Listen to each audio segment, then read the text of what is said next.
October 18, 1999 Wrestling Observer Newsletter. Death of Gorilla Monsoon, Droz paralyzed, more by Observer staff. Wrestling Observer Newsletter, P.O. Box 1228, Campbell, California 950091228, ISSN 1083 9593 October 18, 1999. Heroes of Wrestling poll results: thumbs up 101.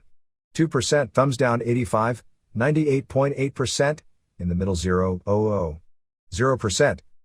Best match poll 2 Cold Scorpio vs Julio Fantastico 48 Abdullah the Butcher vs One Man Gang 9. Worst match poll former Bushwackers vs Iron Sheik and Volkov 49 Roberts and Yokozuna vs Bundy and Neidhart 15 George Steele vs Greg Valentine 8. Bob Gino Morella, who under the classic ring name Gorilla Monsoon was a fixture in the pro wrestling world for 4 decades, passed away officially at about 6:15 a.m. on October 6 at his home in Mooresville, New Jersey at the age of 62. Morella had been in poor health and nearly passed away more than 1 year ago but made a strong recovery. His condition took a turn for the worst after a mild heart attack on September 19, causing complications from diabetes to worsen. Those close to him noted that he went out like a man's man, and that he would have been able to stay alive being constantly hooked up to a pacemaker to regulate his heartbeat and on kidney dialysis. But, rather than have to live out his life being unable to leave the house, as a house vegetable as he termed it, he made the call that it was time to check out about 10 days before his death. He took himself off the dialysis and died a slow death. He came home on the afternoon of October 5 largely to die in peace after being hospitalized in Philadelphia. Morella's career in pro wrestling, which began in 1959 after being a 3-sport star in college and an Olympic hopeful in wrestling, took on many forms. In the early 60s, he was marketed as Gino Morella, a huge man for that era, with some agility. He was marketed as a friendly, clean-cut babyface local college sports hero for promoters Ignacio, Pedro, Martinez and Frank Tunney in the Buffalo, Cleveland, Toronto areas, where Italian babyfaces were popular. Gorilla Monsoon, one of the most famous heels of the 60s, was created by Vince McMahon Sr. in 1963 and with his immense size and one of the all-time great ring names, became one of the biggest names in the business. As with most big men in the profession, because the stress on the joints of a big man is much greater than a normal-sized wrestler, his in-ring prime wasn't as long as some of his contemporaries. As one of the few educated men in the pro wrestling industry in those days, he rose to a position of power, eventually being co-owner simultaneously of 2 of the most successful offices in the world, Capital Sports out of Washington, D.C., Worldwide Wrestling Federation, where he largely ran the television tapings for years, and Capital Wrestling, no relationship except Morella was a minority stockholder in both, out of San Juan, Puerto Rico, World Wrestling Council. In the early 70s, he also worked as the manager and frequent tag team partner of WWF champion Pedro Morales. In the 80s, after retiring from the ring in 1979 and being just about the only named wrestler in history never to come back from retirement, and selling his stock in both companies, he gained probably his most national fame as the announcer on World Wrestling Federation television and pay-per-view shows, as the unflappable straight man for Jesse Ventura and Bobby Heenan. In recent years, with health failing and his spirit somewhat taken away from him with the tragic death of his son, WWF referee Joey Morella in a July 4, 1994 auto accident at the age of 30. He had an on-air role as the figurehead WWF president and once a week came to the Titan studios to voice over matches for international WWF telecasts. Born Robert James Morella on June 4, 1937, he grew up in Rochester, New York and was a huge man by the standards of his time. While this would sound strange today, in the 50s there was virtually no such thing as a 250-pound high school student. With his size, he was an all-city football star at Thomas Jefferson High School on both the offensive and defensive line, and a local shot and discus champion as well as area heavyweight wrestling champion. He went to Ithaca College, a Division III school in upstate New York. By this time he was 6'5" and more than 300 pounds, and at that size may have been the largest college football player in the late 50s, playing both offensive and defensive line, and setting school records in both the shot and discus that stood well into the 60s. He earned degrees in both physical education and physiotherapy and was on the dean's list. With his size and power, wrestling was his best sport, and as a senior in 1959, he went all the way to the Division I finals in Ames, Iowa, placing second in the heavyweight division, losing to Oklahoma State's Ted Ellis. It should be noted that another huge pro wrestling star, Michigan State's Ted Wooden, Tim Mr. Wrestling Woods, placed second at 191 pounds in the same tournament. He represented the U.S. as a national team member in several international meets in Greco-Roman wrestling, but was beaten out by another future pro wrestler, Dale Lewis, for a slot on the 1960 Olympic team. Bad knees which already slowed his mobility kept him from being drafted by the NFL. His 18 seconds pin in college is still a school record for the fastest win, and led to what was his gimmick during much of his career of quick wins, and when he got older, quick count-out losses to build up heels for title shots. In 1973, he was inducted into the Ithaca College Sports Hall of Fame. He received his teaching credential, but with his size which made him almost a freak in the world at that time, he figured there was a lot more money in pro wrestling. He started as a teacher in Rochester, New York after graduating college, but only lasted a few months before being offered more money to wrestle. Martinez debuted as a local sports hero babyface in late 1959 at the Old Rochester War Memorial Auditorium, drawing a crowd of 6,000 fans, about 4 times the usual attendance in the building, pinning Pancho Lopez in a matter of seconds.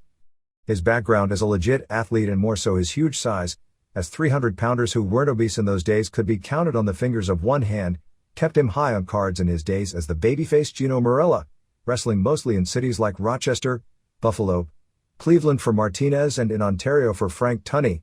But he was not cut out to play the face role which seemed like a natural as a legit college sports star in those days.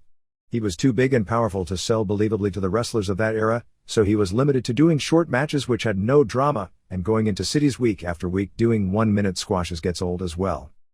He was also badly nearsighted. Morella went on his first tour of Japan in the spring of 1963 in one of the early World League, precursor to today's Champion Carnival, tournaments promoted by Rikitosen as the youngest foreigner on a tour that included a crew of superstars at the time of Killer Kowalski, Pat O'Connor, Haystacks Calhoun, Cowboy Bob Ellis, Shandor Sabo and the Masked Killer X, Frankie Townsend. He was nicknamed the White Elephant and the Human Typhoon, on the same tour highlighted by Shohei Baba's return from the US, and the two had a famous singles match which Baba won but was notable for Monsoon using a giant swing on Baba. Kowalski was impressed with Morella's potential and introduced him to his friend Bobby Davis, the Top Hill manager for Vince McMahon Sr. Gorilla Monsoon, with the Monsoon being a takeoff from his Japanese Typhoon nickname, was introduced to the world in the late summer 1963 by McMahon. Davis, manager of Buddy Rogers at the time, brought him in to be one of the first in a long line of huge monster heels who would challenge Bruno Sammartino, who had just won the WWF Championship from Rogers. At the time he was the second largest true wrestling star of the era, only Haystacks Calhoun being larger. By the 70s men like Andre the Giant and Chris Taylor were significantly larger than Monsoon. With Rogers largely on the shelf due to heart problems, Monsoon was introduced with a storyline about Davis traveling to Manchuria to investigate the legend of this Neanderthal missing link like man-beast who could crunch anyone at will. He arrived, finding this supposed 6'7", 400-pound man wading nude in a stream not knowing a word of English. Somehow through an interpreter, he convinced the man to come with him to the United States and introduced him as the man who destroyed the legendary Antonino Rocca in less than 3 minutes. Rocca, the biggest drawing card for promoters McMahon and Tootsmont in the 50s, had been phased out of the top and left, and backers started a new company with Rocca as the top draw, which was running opposition to Capital Sports at the time. All sorts of colorful made-up stories hyped his arrival, with him going on television and squashing one hapless foe after another in seconds. While Sammartino had faced Gino Morella previously, although not in the WWF territory, the first meeting was actually a rush job. Sammartino was scheduled to have a long-awaited title rematch against Rogers, who he had won the title from on May 17, 1963 in 48 seconds in Madison Square Garden before a sellout crowd of more than 18,000 fans. There are disputes as to whether or not Rogers suffered a heart attack. That is the story Rogers claimed to many people, including myself, that he'd suffered the heart attack shortly before the first Sammartino match and went to the ring and just got it over within seconds. Sammartino has always claimed that story wasn't true, citing that commissioned doctors would not have allowed him in the ring if that were the case. There is little question based on the fact Rogers wrestled so few matches during that time leading to and after the match, almost all tag matches, and in virtually every match he was only in the ring 1 minute max, and that he never wrestled Sammartino in a rematch despite its huge gate potential, and after late August, disappeared from wrestling for more than 3 years until resurfacing in another promotion that he was in poor health at the time. The Sammartino-Rogers match, scheduled for October 4, 1963, was moved from Madison Square Garden outdoors to Roosevelt Stadium in Jersey City, New Jersey, because of the expectations of a record-setting crowd and gate wrestling behind Sammartino's popularity and strong local television. In New York, wrestling aired in prime time from 9 to 11 p.m. on both Thursday and Saturday nights, was doing huge business in the area. Just a few weeks before the show, it was announced locally that due to heart problems, Rogers had been pulled from the show and a tournament was held on television to create a top contender, sponsored by Ring Magazine, which saw newcomer Monsoon destroy everyone in less than 1 minute, including top heel Buddy Austin in the finals. A bloody Sammartino lost via DQ in that first meeting before a crowd of about 18,000 fans. Since Rogers was announced as the foe, ticket prices were jacked up, so the gate was the largest ever for the New York area, perhaps ever, or at least since the Jim Londos days. A rematch on October 21, 1963, which went to a double count-out, drew an even bigger crowd, selling out Madison Square Garden, which at this point was something Sammartino was doing with regularity. Finally, on November 18, 1963, before another sellout, Sammartino got his win, and the Monsoon feud moved to the secondary markets on the circuit like Philadelphia, Pittsburgh, and Washington, D.C. Boston at that point wasn't part of the territory. It became a WWF city in 1965, and Sammartino vs. Monsoon was the first major match at the old Boston Gardens. Monsoon and Kowalski became the top heel tag team in the territory, winning the old U.S. tag team titles from Brute Bernard and Skull Murphy, before losing them to the Tolos brothers. Monsoon later held the same belts in 1965 with partner Bill Watts. He remained a top heel until late 1965.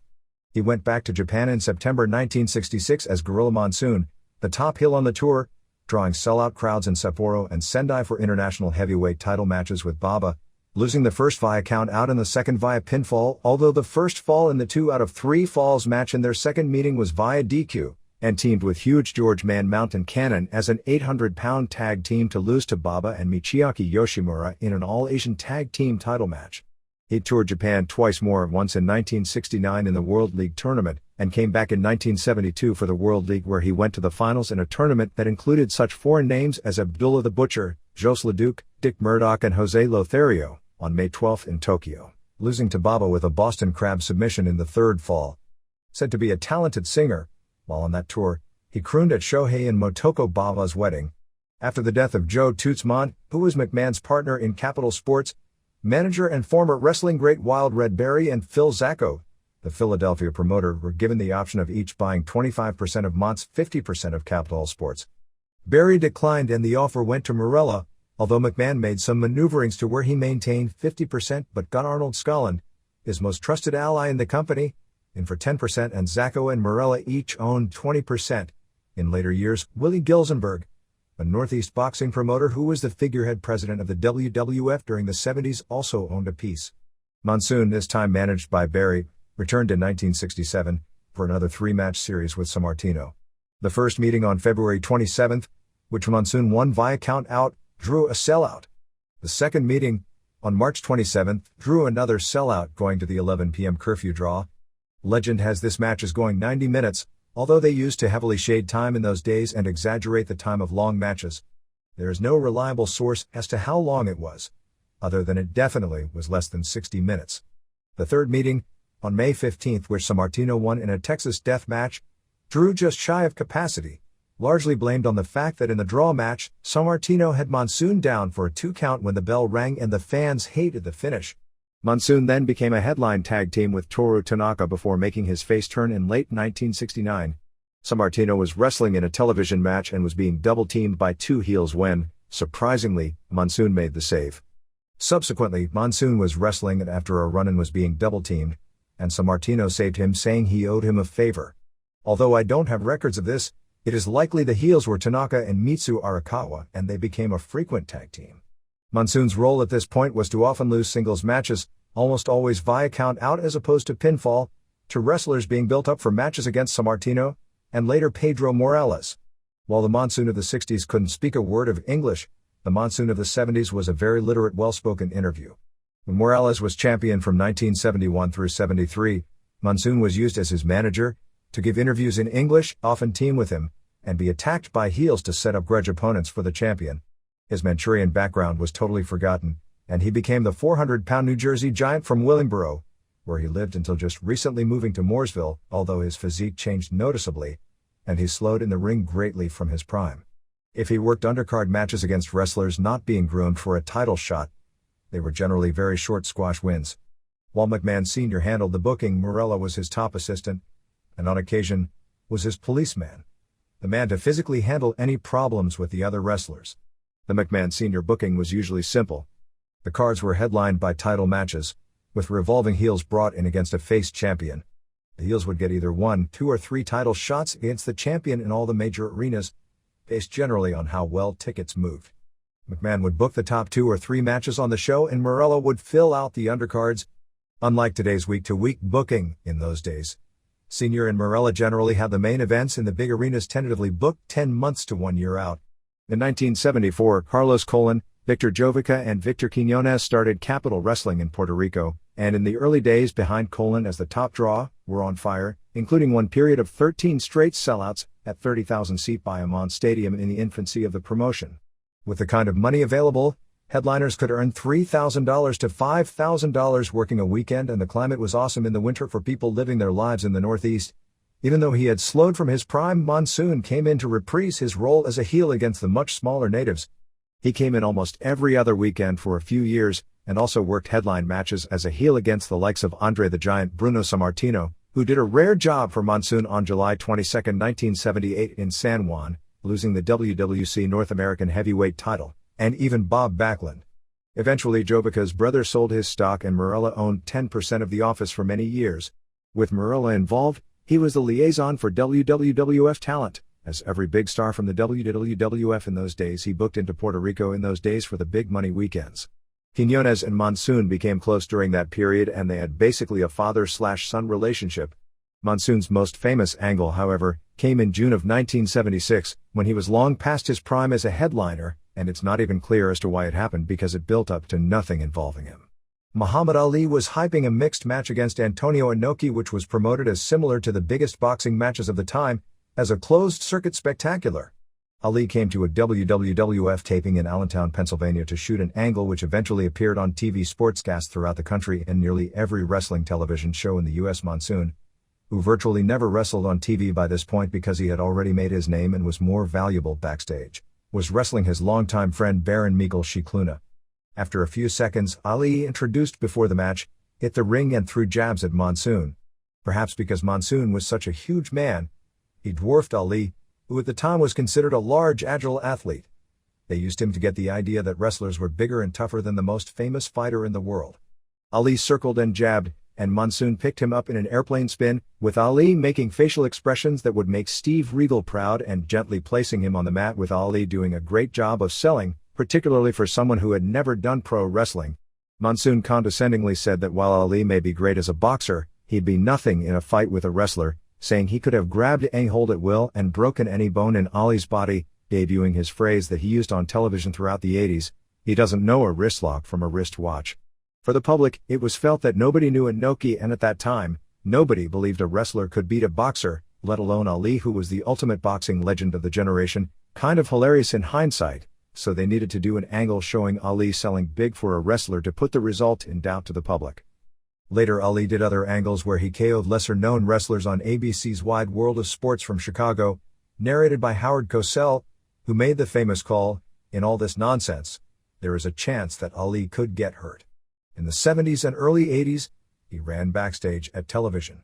Before the days when referees would have earpieces to get the messages to tell the wrestlers when it was time to go home, in more archaic days the job fell to Monsoon. Monsoon was visible to the referee, wrestlers and timekeeper in what later became known in wrestling as the gorilla position, basically wrestling's terminology for the on-deck circle, and when he took his glasses off, it was the signal to end the match.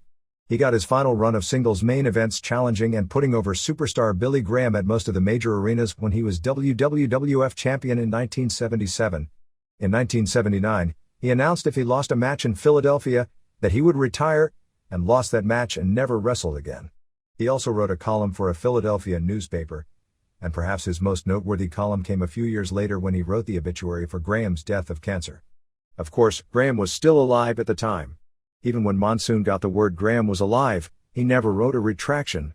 A few years later, when Graham, with a shaved bald head, returned to challenge then champion Bob Backlund, the series drew a huge response. 3 straight sellouts in Madison Square Garden, but didn't draw well in Philadelphia because the word among fans in that city was that the real Graham had died and that the WWF, one of the W's had been removed by this time, was trying to sell an imposter on the fans. Morella was eventually bought out by Vince McMahon Jr. in 1982, but in return got a 10-year contract which gave him an announcing job and 1.5 times preliminary money on every WWF house show even though he never had to leave his home, which turned out to be a very lucrative deal when the WWF was running close to 1,000 shows per year. If you figure prelim wrestlers in that era were doing $2,000 per week, figure 1.5 times that multiplied by 3 house shows per night, and you realize he had huge money years after selling the company when Titan flourished in its 80s heyday. He became best known nationally during this period, generally hosting Wrestling Challenge, the WWF's show, many NBC Saturday night's main events and pay-per-view shows with either Ventura or Heenan as his co-host. Monsoon was not a good wrestling announcer and liked to show off some of his knowledge of body parts, which came off as arrogant to many, but played a good straight man for a comedic foil. As part of a promise Junior had made to Senior, the partners he bought, Morella, Sacco and Scotland, had to be taken care of as long as they were alive. Since his health problems, Morella generally went into the Titan studios once a week, on Thursdays, to reminisce about the old days and announce on WWF international broadcasts. He didn't need to do it, but liked it because it gave him a need to get out of the house and be productive. His funeral on October 9th in Willingboro, New Jersey was attended by none of the current WWF wrestlers except Miguel Perez and Juan Rivera, Savio Vega. Many of the top names including Steve Williams, Austin, and Mark Calloway sent flowers. Some close to him were upset by the almost complete absence of current generation stars, but the fact is they weren't the friends of his generation. The old-timers, the likes of Shikluna, Davey O'Hannon, Johnny Rodz and the Savoldi family were there, as was Heenan, who remained a close friend to him long after they were on opposite sides of the political fence. Much of the front office, as in particular the television production division, were there in force, and Vince Jr. gave the eulogy, and a letter written by Ventura was taped to his casket. Jr. also calling him one of the finest men I ever knew, gave Morella probably the nicest send-off on television on SmackDown of any wrestler of the past. The crippling injury to Darren Drozdov, suffered in a match taped on October 5th at the Nassau Coliseum for the SmackDown show, led to another round of talk about the dangers of the industry. Drozdov, 30, was wrestling D'Lo Brown when, according to reports, they were setting up a running Liger bomb spot. Various sources both there and in the WWF described what is a rather basic move as being messed up because Brown may have lost his footing and slipped, and because Drozdov's head was too low. The result being a terrible landing on his head, fracturing his neck, which at press time still has him paralyzed below the waist. The show was held up with Drozdov motionless in the ring for about 15 minutes, and he was rushed to the Nassau County Medical Center where he underwent more than 3 hours of surgery where bone was taken from his hip to attempt to repair his neck. At this point there was no long-term prognosis. Over the weekend Drozdov was able to be taken off the respirator that he needed to breathe with, and was starting to regain some additional feeling and movement in his upper body, which caused cautious optimism that the same would eventually happen for the lower body once pressure on his spine was relieved. However, due to his inability to move, he contracted pneumonia in the hospital and, except for close friends and family, wasn't seeing visitors. Drozdov, a former football star at the University of Maryland who played 2 seasons with the Denver Broncos, signed with the WWF 2 years ago and began his career after being sent to ECW for a few months of early grooming. He's currently engaged to the company's seamstress, who appeared on television last year as one of the dudettes for the Dude Love Hill character. The injury, a tragic accident that simply can happen in any form of contact sport, partially because it was only 5 months after the death of Owen Hart and partially because it happened in New York, led to a lot of mainstream attention, none of it positive, on the wrestling industry. The questions about product content, which had nothing to do with the accident but are valid questions, resurfaced on the coattails of the accident. The questions about whether wrestlers are taking too great risks to entertain fans were brought up, but in this specific case, it wasn't a scary stunt but a somewhat routine wrestling move that Brown probably does in virtually every match, which unfortunately, as in virtually every contact sport/entertainment form, there is a risk of injury in even basic maneuvers if a mistake takes place. There were complaints by fans in the building because after Drozdov was taken off on a stretcher, there was no explanation to the crowd live as to what had happened. On the SmackDown show that aired 2 nights later, a match was edited off and a match between Big Boss Man vs. Big Show, taped for Sunday Night Heat, was put in its place. Drozdov's injury was acknowledged in the voiceover of the match put in its place, but the way the show was presented, the injury was seriously downplayed, with the ankle injury to Stephanie McMahon treated as the serious tragedy on the show, and the explanation of what happened was terribly vague. Also on October 7th, on MSNBC's Internet Talk Show with Jim Gibson, Jim Ross and Bruno Sammartino were guests. I was asked to be the 3rd guest but couldn't appear due to the schedule conflict. Gibson appeared to be trying to antagonize both sides, which could have worked, except it was clear Ross and Sammartino respected each other and it didn't get out of hand like it surely would have had Titan sent someone else to debate Sammartino. Ross handled a bad situation about as good as possible, calling it a basic wrestling move that went awry and saying that in the nearly 30 years he's been in the wrestling business, he's seen 2 terrible tragedies take place before his eyes, and unfortunately, both were in the last 5 months, Hart's death being the other. Sammartino, who, ironically, suffered a broken neck also on an elementary maneuver in a famous 1976 match against Stan Hansen when he was body slammed wrong and landed on his head, although he was able to return to action a couple of months later, noted that accidents do happen, but also brought up drug problems, steroids, uppers, downers and cocaine as problems in the industry. Ross said there were no drug problems with either Drozdov or Brown. When Gibson asked Ross what the mistake was and who was at fault, if it was one of the guys or a combination of both, he wouldn't place blame or give an answer. There was the feeling within the company that with Brown feeling so horribly about the accident and not wanting to publicly say anything like it might be Drozdov's fault being that he's in the hospital paralyzed, that there was no way to publicly answer the question. The show then brought up the content issue of wrestling in the Indiana University study. Ross said he thought the Indiana University numbers, if anything, might have been low, saying that since the Raw show is rated TV-14, it's not suitable for children and that parents should allow their children to watch the more heavily edited weekend shows. As noted, those weekend shows edited for children actually have only a small percentage of the children's audience that Raw gets. Sammartino did make a strong point when Ross made that statement about how heavily the company markets directly to children. An even worse segment stemming from this aired on the Fox News channel the next evening on the Hannity and Combs show. As irony would have it, they had Jake Roberts on, saying that he was on a mission to clean up wrestling, how the messages it teaches children were terrible, racism, treatment of women, defying authority, and that 20 years from now society would pay for it. The irony of seeing that Roberts on Friday and seeing what Roberts, the man who wanted to clean up wrestling, was doing 2 days later, was staggering to say the least. In studio arguing with Bob Peters of Morality and Media and Jim Varsalone of the Miami Herald, and this segment was perhaps the worst media segment on wrestling I've ever seen. It was a circus of people yelling and screaming and making virtually no good points, and the hosts, who had no clue about the story, egging it on. In fact, the Drozdov injury, the catalyst for the segment, was never even spoken about. If ever there was a sign New Japan was in trouble, it's when, after all the hype beforehand, that the Shinya Hashimoto vs. Naoya Ogawa match failed to sell out the Tokyo Dome. While on paper the crowd of 58,500 for the October 11th show, which from live sources indicated looked like a real figure, sounds good, the show was heavily papered. When the show began at 3 p.m., with well over 15,000 empty seats in the building, people thought the show was going to be the lowest drawing New Japan Dome show in history. By about 40 minutes into the show, when the junior heavyweight title matches began, the building had come close to filling up.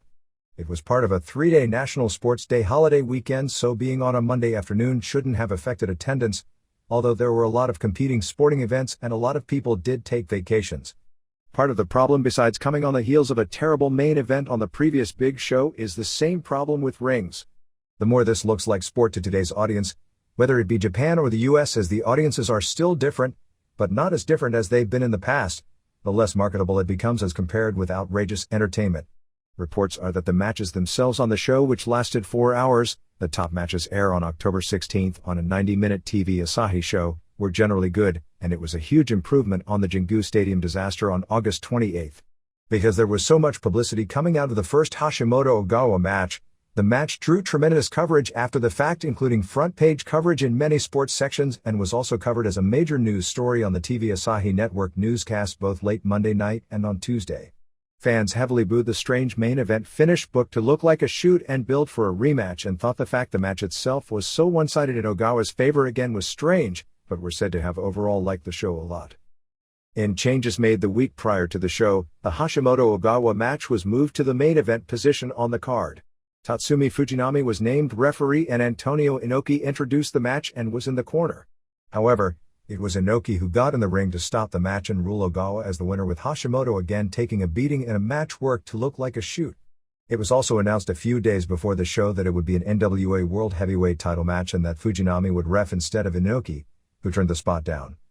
Originally, to get over the IWGP Heavyweight title, the Keijimuro vs. Manabu Nakanishi was placed in the main event position, even though clearly it was the other match which was the big draw. stemming from their January 4th match, which was literally a one-sided shoot with Hashimoto getting the short end before he hit the ref to end his misery, and it was ruled no contest.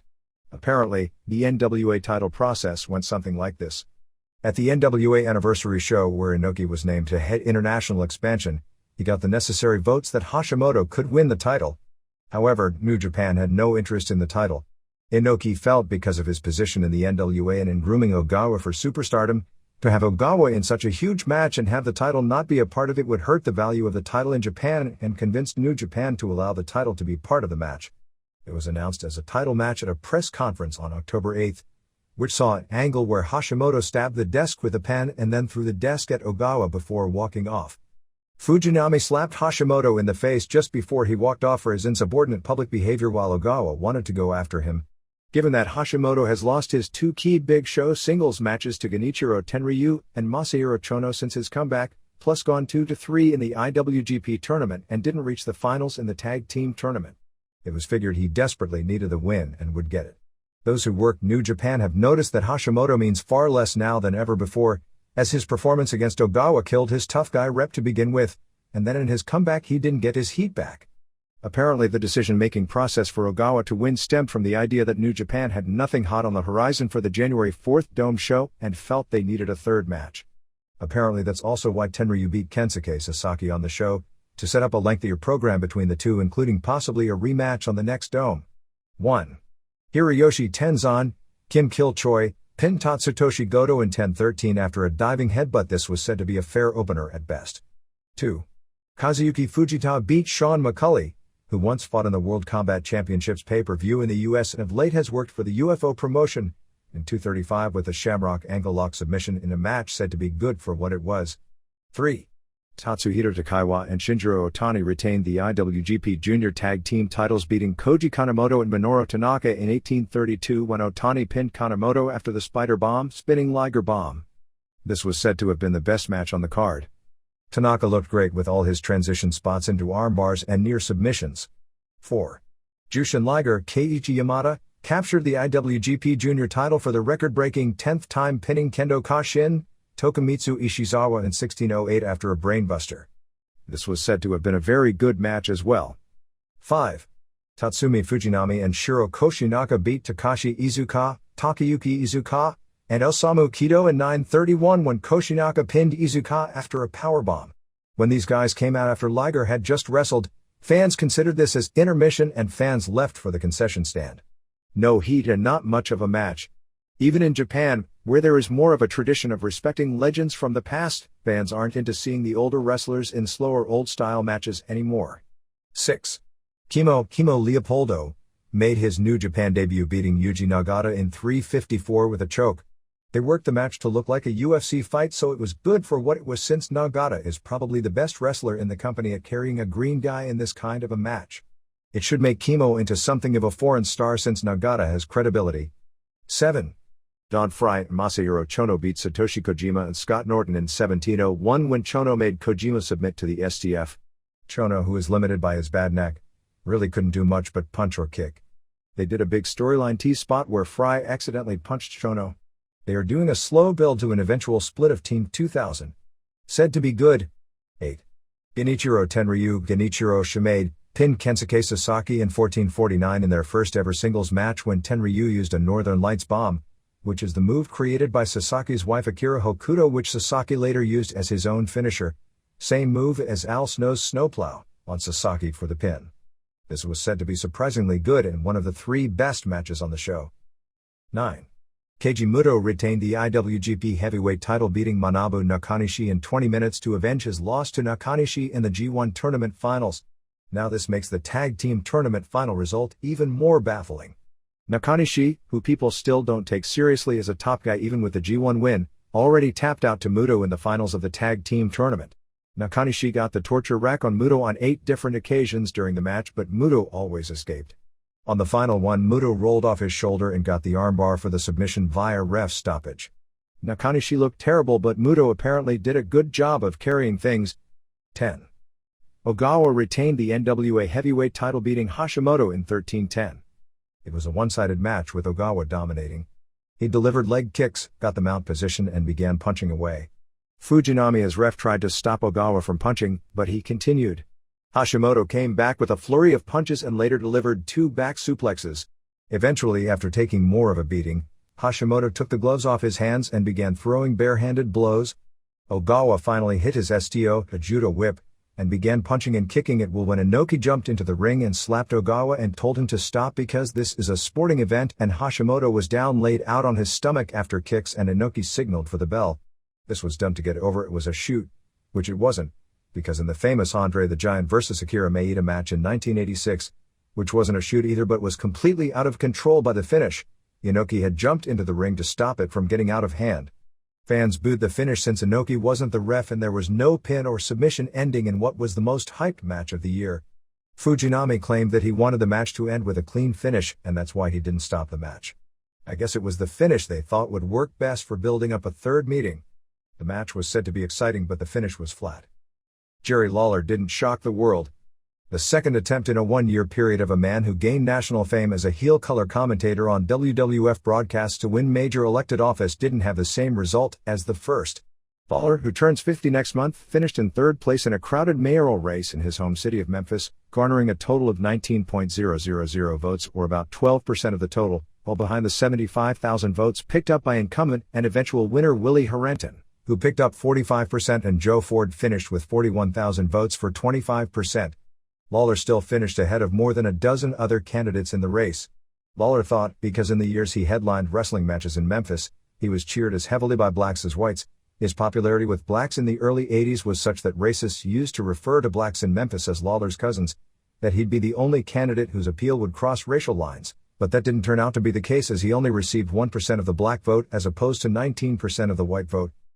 Shawn Michaels, the Funk's former karate legend Willie Williams, and several wrestlers from ECW will headline FMW's 10th anniversary show called Entertainment Wrestling Special Live on November 23rd at the 17,000-seat Yokohama Arena. The show, billed as having 7 main events, is headlined by a loser leaves FMW death match for the World Entertainment Wrestling Championship with champ Koto Fuyuki defending against Masato Tanaka. Michaels will referee the first singles match between Eiji Izaki, the original, and now unmasked Hayabusa, versus fake Hayabusa, Mr. Ganasuke. There will also be a pair of Wu title matches, with tag champs Tetsuhiro Kuroda and Hiskatsu Oya with female manager Tanimoto defending against Raven and Tommy Dreamer, managed by Francine. The other title match is the debut of the Wu Hardcore title with champ Kentaro Kanemura defending against Balls Mahoney. The next 2 matches down on the show involve Japanese legends from another era returning. Dory and Terry Funk, who haven't teamed together in Japan since 1987, the original foreign babyface tag team in Japan, face FNW prelim wrestlers Naohiko Yamazaki and Yoshinori Sasaki in a surprise. Willie Williams, a former American karate star of the 70s who made a second career as a gimmick karate fighter in pro wrestling stemming from a famous February 27, 1980 match with Antonio Inoki, which led to being a headliner years later with rings. I'm guessing he's now in his early 50s, faces Haito. The remainder of the show has Kaori Nakayama and Emi Motokawa in a women's tag match, and an opener with Koji Nakagawa and Gedo and Jado versus Riki Fuji and Flying Kid Ichihara and Chocoball Mukai with female managers in each corner. As an attempt to spur ticket sales, there is a story being floated in the media that if this show doesn't draw, that FMW would be forced to close because they've already spent $475,000 on the show. If this story is true, a lot of people think it's going to be tough because while the WWF has become popular in Japan because of TV of late, it's the 1999 WWF which is over, not the 1997 WWF, and Shawn Michaels doesn't figure to sell many tickets as a referee even though he probably came with a high price tag. The Funks, who also no doubt didn't come cheap, are legends to the older fans, but they are wrestling no-name prelim wrestlers, so whatever value they have to a show is strictly as a nostalgia act. The sudden, unexpected signing of Vince Russo and Ed Ferrara by WCW, according to Russo, was the result of him seeing the inevitable future of what would happen if he stayed. Russo, 38, noted that when WCW added a 2-hour Thunder to its weekly television schedule, the people working in the WWF celebrated because they knew it would in the long run benefit the WWF. But he said that the people running the company forgot the lesson WCW should have taught them and what they purported to know before WCW even went to that change, by not even thinking before jumping into the UPN deal which would put similar pressures on their company.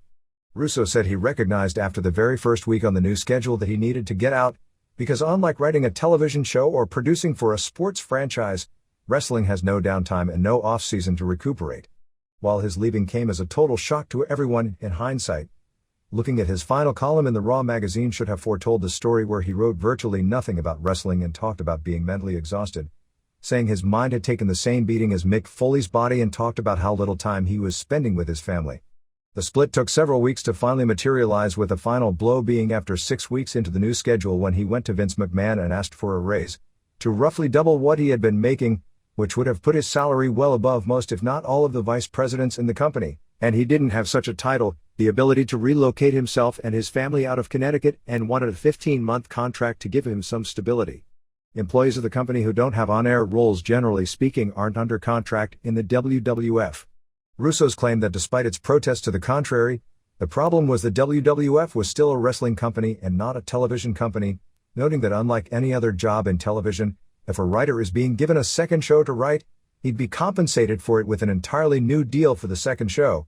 Russo, even though his workload doubled, wasn't offered a raise. The result was a 7-week period starting in late August of basically working almost 24 hours 7 days a week with no time for anything in life other than wrestling. Russo said he wanted at least some life out of wrestling and recognized at this pace, by January, he'd be completely burned out and was even afraid the pace would wind up with him suffering a heart attack at worst, or at minimum would burn him out creatively, the product would suffer, and he'd take the heat for the inevitable fall. Despite rumors and the general belief within the profession, neither Russo nor Ferrara had ever had a contract, and it was also generally believed that Russo, who had publicly probably spoken more highly of McMahon and regularly defended McMahon against any and all criticism, and had often written very negatively about wrestlers who had left, who he'll now be working with, and the WCW organization in specific, would never leave for the opposition. Russo himself said that the removal of Eric Bischoff as head of WCW opened the door in his mind to set the wheels in motion for the move. He said, when expressing problems about not spending enough time with his family, he has 3 children, that McMahon responded by telling him that he made enough money to hire a nanny. McMahon also told him his money demands were exorbitant, although McMahon did tell Russo he'd get back to him regarding his complaints. Russo said when McMahon made the remark about the nanny, at that point he decided he was done with the company and wouldn't have stayed even if McMahon had offered him triple what he was originally asking for. McMahon, as it turned out 10 or so days later, didn't agree to the original money and contract demands in the first place, which led to Russo to call J.J. Dillon at WCW for the first time on October 1st. By the next day, he was in Atlanta negotiating with Bill Bush all day and a deal was put on the table. Russo signed the deal on October 3rd, and on his way home, stopping off in Philadelphia, called McMahon to give him the news at about 10 p.m. that night, as McMahon himself was just returning from the pay-per-view show in Birmingham, England the previous day. McMahon, Russo claimed, never believed it wasn't a Ted Turner raid. Russo said he regretted that he quit on the phone, but due to how the timing of everyone and everything worked out, there was no other way. He said he understood why he never got the public credit for the success of Raw, which McMahon took himself, which fueled the success of the promotion in general across the board, figuring McMahon wanted to keep him as a secret. Russo said when he saw the future, this was the perfect time to leave. WWF ratings and business were at their highest level, the PPVs were flattening, but the rest of business is still at its highest level, but the only future he saw was him getting burned out and then being the one to take the blame for the fall and getting replaced anyway. Those in the WWF felt that Russo and Ferrara over the past week had done a masterful job of getting the story out in the media but were taking far too much credit for the company's turnaround. While there was no denying the hours and the success of what Russo accomplished, the feeling was Ferrara's achievements were being totally overplayed. The feeling is that Russo was an instrumental part of the team effort turnaround, but that Ferrara's role in it was minuscule, and there had always been complaints Ferrara since Ferrara only attended television tapings 1 week per month as per his agreed-upon deal with McMahon, about his dedication and work rate. The general feeling that the 3 keys to the company's turnaround were, not in any specific order, the ineptness of the opposition which drove viewers back to them, Steve Austin's catching on and the Vince McMahon heel persona playing off Austin's popularity so well. It was noted McMahon had already hired a new writer, Tom Blancha, recently, who had previously worked with the Conan O'Brien show and grew up as a big fan, and were recruiting other writers. There were numerous angles that Russo and Ferrara came up with that McMahon considered too far out, and he frequently heavily edited their material to where there was rarely a week where the formats they came up with weren't heavily redone on Mondays right up to the last minute by McMahon, to the point new formats virtually every week had to be printed. There is talk that without an editor like McMahon to keep them in check, then mistakes will hit the air in WCW. It is said by those in the company that the United Kingdom pay-per-view show on October 2nd would have been a complete disaster as it was written, but largely McMahon revamped it and it turned out to be a better-than-average pay-per-view show. In recent weeks, Russo's relationship with Austin had deteriorated. Russo himself categorized Austin as the hardest person to work with in the company, feeling that since Austin's popularity skyrocketed after working hard for so many years in the business, that he was deathly afraid his popularity would fall back to the same level just as quickly. The major heat of late was Russo booking Austin in a program to elevate Jeff Jarrett, and Austin turning it down, feeling such a program with a guy who wasn't over at a main event level would diminish his popularity. McMahon sided with Austin in this dispute. Russo also saw how Austin moved around during some physical television angles and booked him in television matches, for example on the SmackDown show where Helmsley was to work 5 times. Originally one of the 5 bouts was to be a death match with Austin. Austin had a legitimate torn TCL and was not ready to wrestle, and there was heat because he refused to wrestle until the October 17th pay-per-view show, and as it turned out did a brawl on the October 11th Georgia Dome show after all, and also because he'd been given time off to go deer hunting in Michigan, wasn't going to appear on the television shows live the 2 weeks before that show and refused to change his plans when asked. For the present time, the television writing for WWF will be in the hands of Terry Taylor, Bruce Pritchard, Bill Banks, a writer for the WWF magazines, and Kevin Kelly. Russo's deal in WCW is heavily incentive-based. A raise is involved. We don't have any reliable figures other than most figures that have been reported are said to be nowhere close to accurate, and Russo described the raise as small, but the pay goes up based on if television ratings and pay-per-view buy rates increase, and he is coming in at a time when the numbers have hit rock bottom. The WCW Fall Brawl pay-per-view in reality did far worse than has been reported anywhere, slightly less than 0.30, and was the lowest buy rate for any pay-per-view show ever for either WWF or WCW, and probably even UFC as well. Russo will eventually be moving his family to Atlanta, although not right away, and the first television shows that should really have his and Ferrara's fingerprints involved strongly would likely be Nitro on October 25th from Phoenix. He said the main difference is that in Atlanta, he would be working as a job, where he could take time off to recharge if need be. While working for Vince McMahon, you hand your life over to him. Ferrara's thought process was similar, and they talked before Russo flew to Atlanta and told him that if Russo could get the deal with WCW, that Ferrara indicated to ask if he could get a spot as well. Ferrara was already burned out by the travel schedule of the WWF from almost his start with the company. After 1 month in, he nearly quit until McMahon made the agreement with him that he'd only go on the road for 1 set of tapings each month, the pay-per-view and the 2 subsequent television tapings on Monday and Tuesday.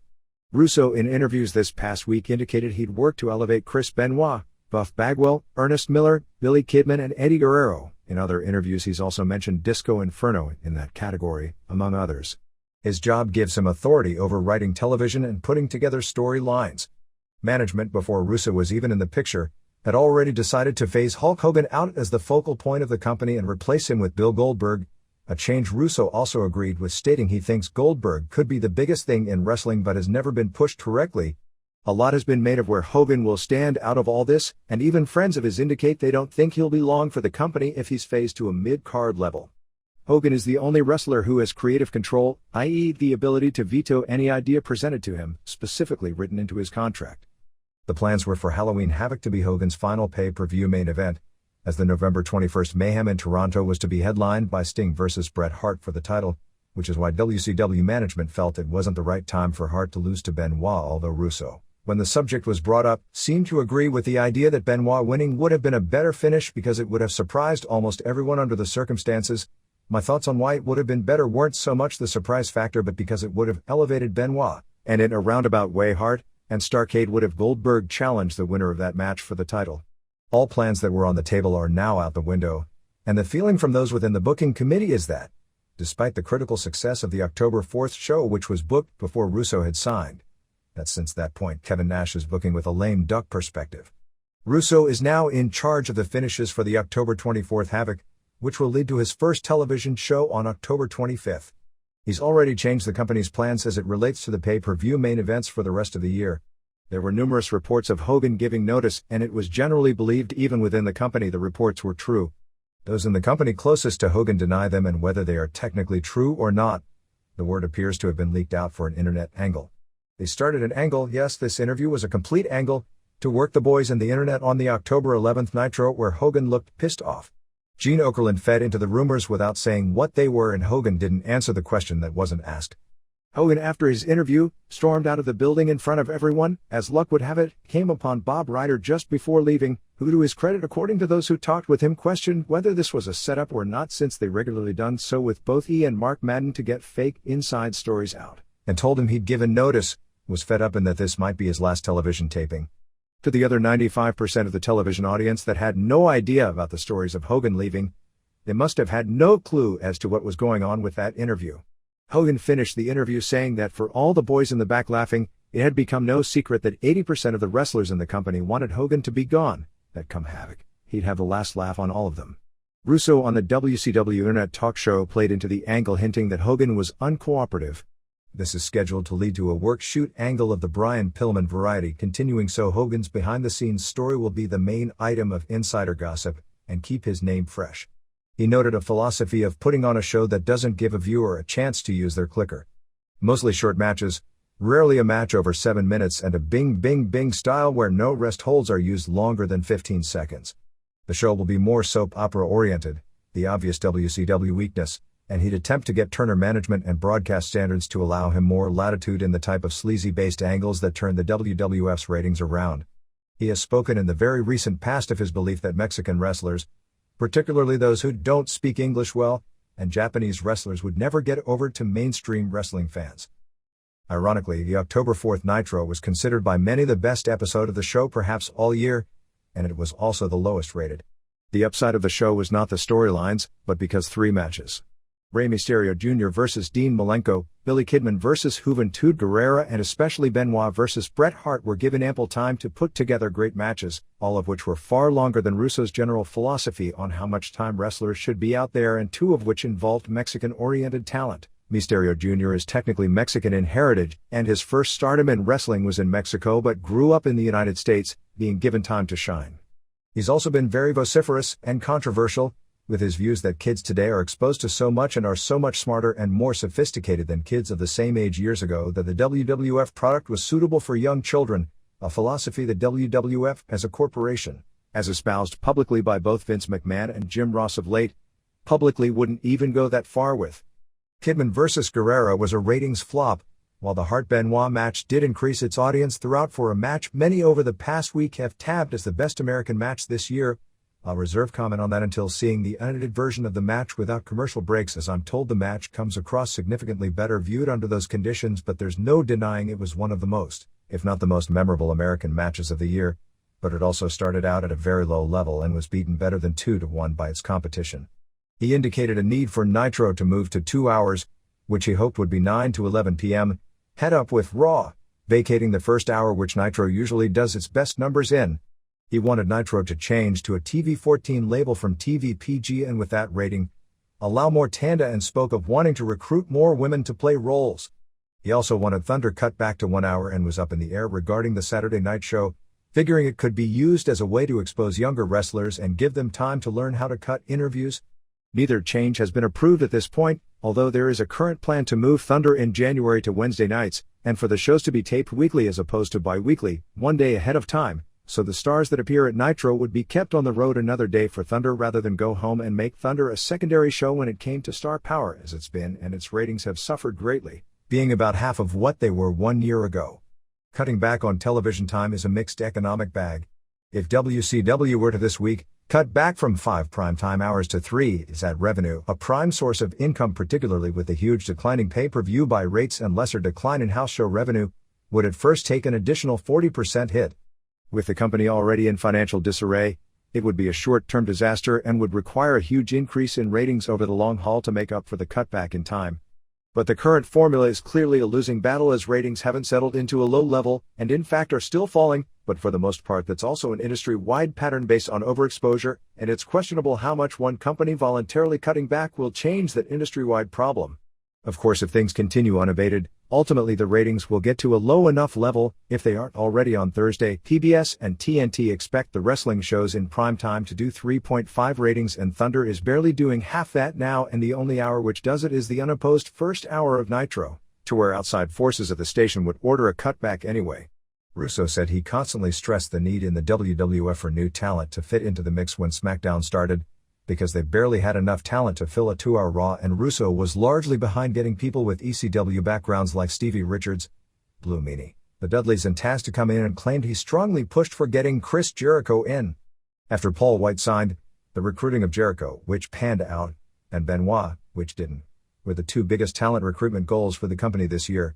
He said the idea to push Vince McMahon so strongly after the 1997 Survivor Series, and later Shane and Stephanie McMahon, was because the company so greatly lacked in talent depth and subsequently has added very little depth while adding 2 new hours of programming per week, and felt he was going to a company with far greater talent overall. A clarification on the case filed this past week against Martha Hart by WWFE. According to WWFE attorney Jerry McDevitt, to justify bringing an action in federal court requiring the change of venue, which is what the WWF seeks in this case, it requires a presentation of at least $75,000 in damages. The WWFE is looking to get the Hart lawsuit moved from Missouri to Connecticut, and if it is moved to Connecticut, it would be litigated under Connecticut law, not Missouri law. It was the worst pay-per-view show of all time. It set new standards for bad wrestling. It made former Worst Match of the Year winners like Hogan vs. Warrior look like great athletic contests. Big Boss Man vs. Al Snow with dogs around the ring barked less than many matches on this show. Perhaps the only positive note when seeing so many former stars who know exactly what to do, being physically unable to do it, makes you marvel at just how good men like Ric Flair, Dos Caras, Gran Hamada, and in their day people like Nick Bockwinkel were when they could still put on decent matches as they hit the half-century mark. There is almost nothing good to write about the October 10th Heroes of Wrestling debut show from Casino Magic in Bay St. Louis, Mississippi before a mainly papered crowd of 2,300 largely non-wrestling fans. Dutch Mantle did a good job on color commentary, but the play-by-play man, Randy Rosenblum, a Los Angeles sportscaster with no knowledge of wrestling, was so bad it ranked among the worst announced pay-per-view spectacles ever, ranking only ahead of a drunk Herb Abrams screaming, "Let's hear it for the Jews." Tully Blanchard cut a good promo and appeared in good shape, but his knees are shot and he was unable to do a thing with Stan Lane. Too Cold Scorpio and Julio Fantastico had the best match on the show, and at best it was indie-level work of two guys who didn't work well at all together, but did modern moves. There was also a shocking amount of response to the show. It may have done break-even numbers on pay-per-view, although if they do a second show in late February as was the original plan, it doesn't have a prayer. Just as the fans in Milwaukee a few years back on a WWF pay-per-view had to face the reality of what their beloved Crusher turned into in old age, so did the fans growing up on the WWF of the 80s have to see what happens to men who were genuine superstars in their day when they are years past their prime. The Iron Sheik literally was as mobile as Andre the Giant just before his death.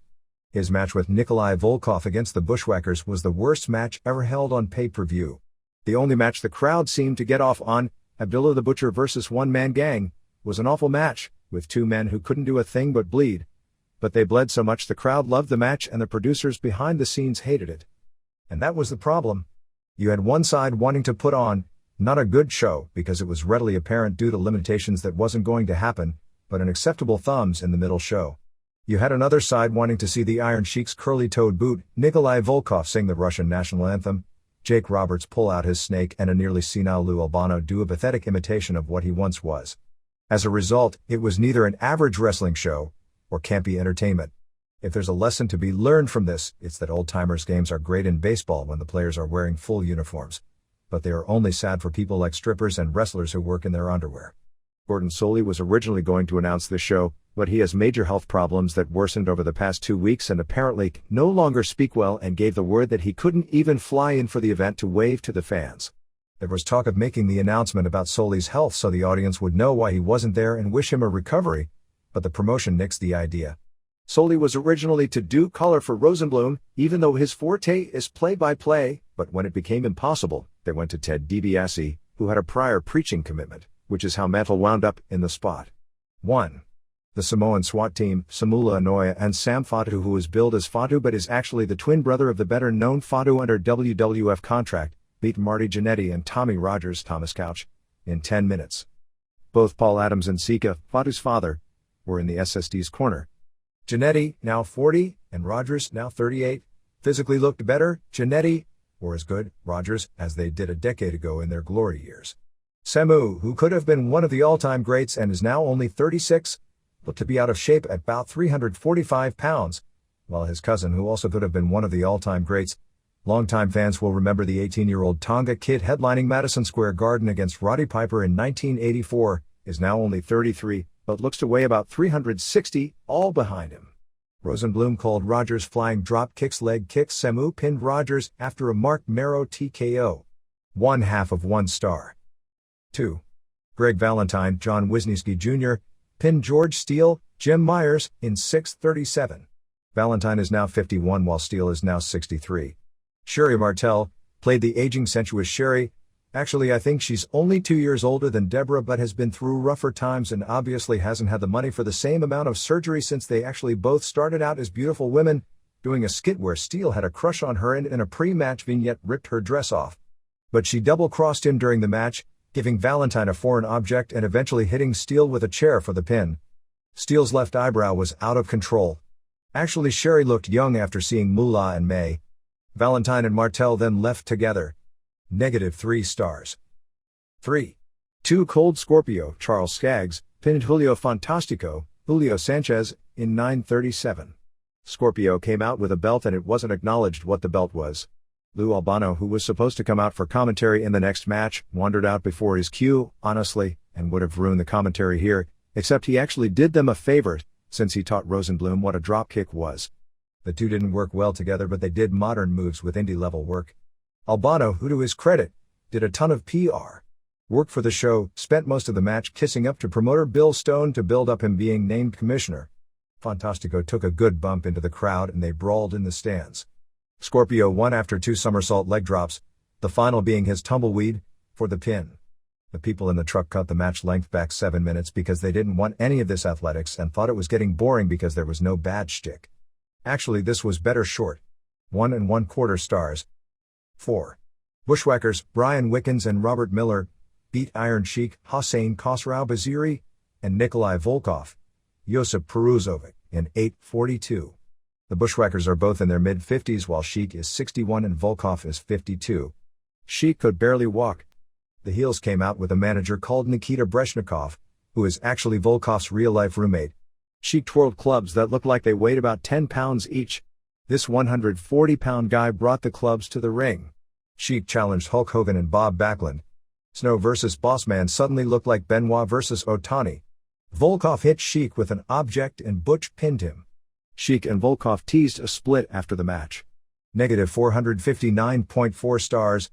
Absolute 0. This is the worst match I've ever rated in my life. 5.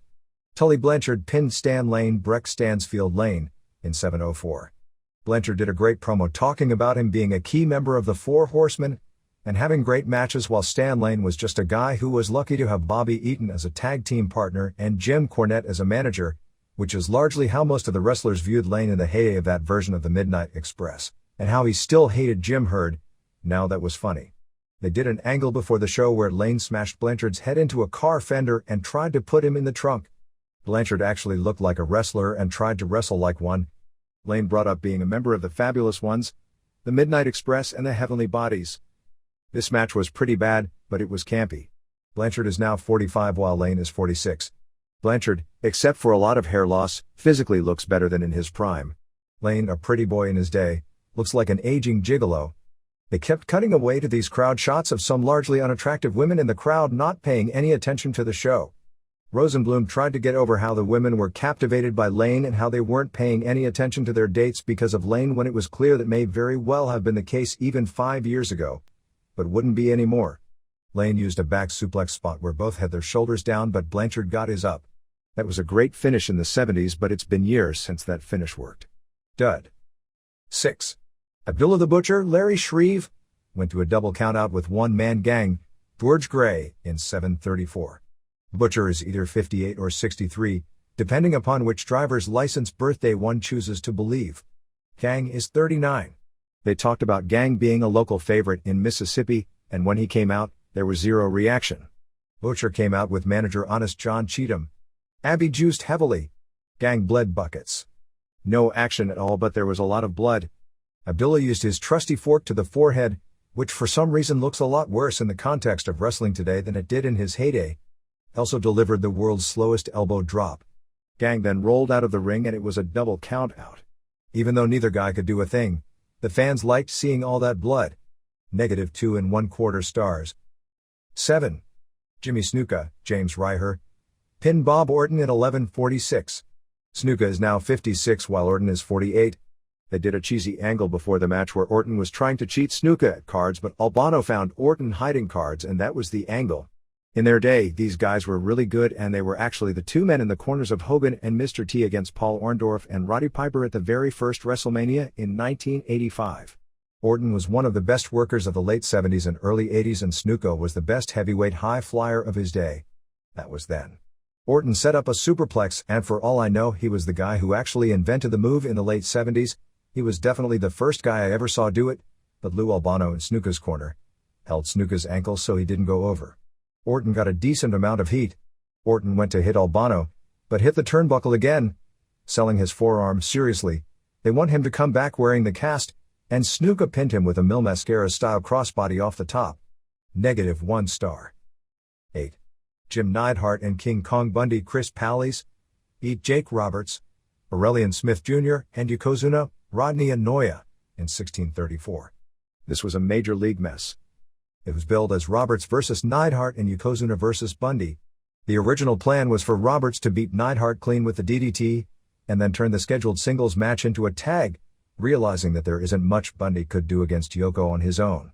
Neidhart, after agreeing to the finish for weeks, showed up in 30 minutes before the show refused to do the job. There was a report that he found out in between the times that he would be starting with WWF to join up with Bulldog, but that isn't confirmed, and that was his reason for not wanting to do the job. He and Bundy both refused to have the snake put on them, which is why Mike Henry, a much smaller, well isn't everyone? Bundy lookalike who worked backstage at the show, came out with the announcers wondering if he was Bundy's son to take Yoko's Samoan drop and have the snake put on him after the match. For the record, Bundy is now 41, Neidhart is 44, Jake is 44 and Yoko is 33. Yoko looked to be every bit of 600 pounds. Roberts had impressed upon the promoters that he saw this promotion as his last chance to do something in wrestling, and was totally clean, doing promo work throughout the Southwest, doing everything and more asked of him. He did that spot on Fox News Channel talking about how he's going to clean up wrestling, and he looked totally clean on that as well. During the day he got word that his wife was looking for $5,000 in back child support knowing he'd have money because he was getting a good payday here and apparently he was faced with going back to jail if he didn't come up with the money. He disappeared into his private dressing room and emerged as a new person. With everyone fighting at this point about the finish, Jake volunteered to do the job to stop the argument. He got a huge pop coming out, far bigger than anyone else on the show. He did an interview where it was the bad Jake, if you know what I mean. When he came to the ring, he was staggering and had this older woman in the crowd fondle his chest. The match was worse than horrible. Jake, the man who wants to clean up wrestling, a sport he won't let his kids watch, took the snake, stuck it between his legs like it was a huge erect you-know-what and acted like he was jacking himself off. He French kissed the snake at another point. Mainly he laid on his back and was selling. Bundy interfered right in front of the ref and they doubled on Jake. Yoko came out and stood in the corner for several minutes as Jake staggered around and looked like that state just before death. Finally Yoko tagged in, threw a punch to Neidhart and another to Bundy and they bumped once each for him.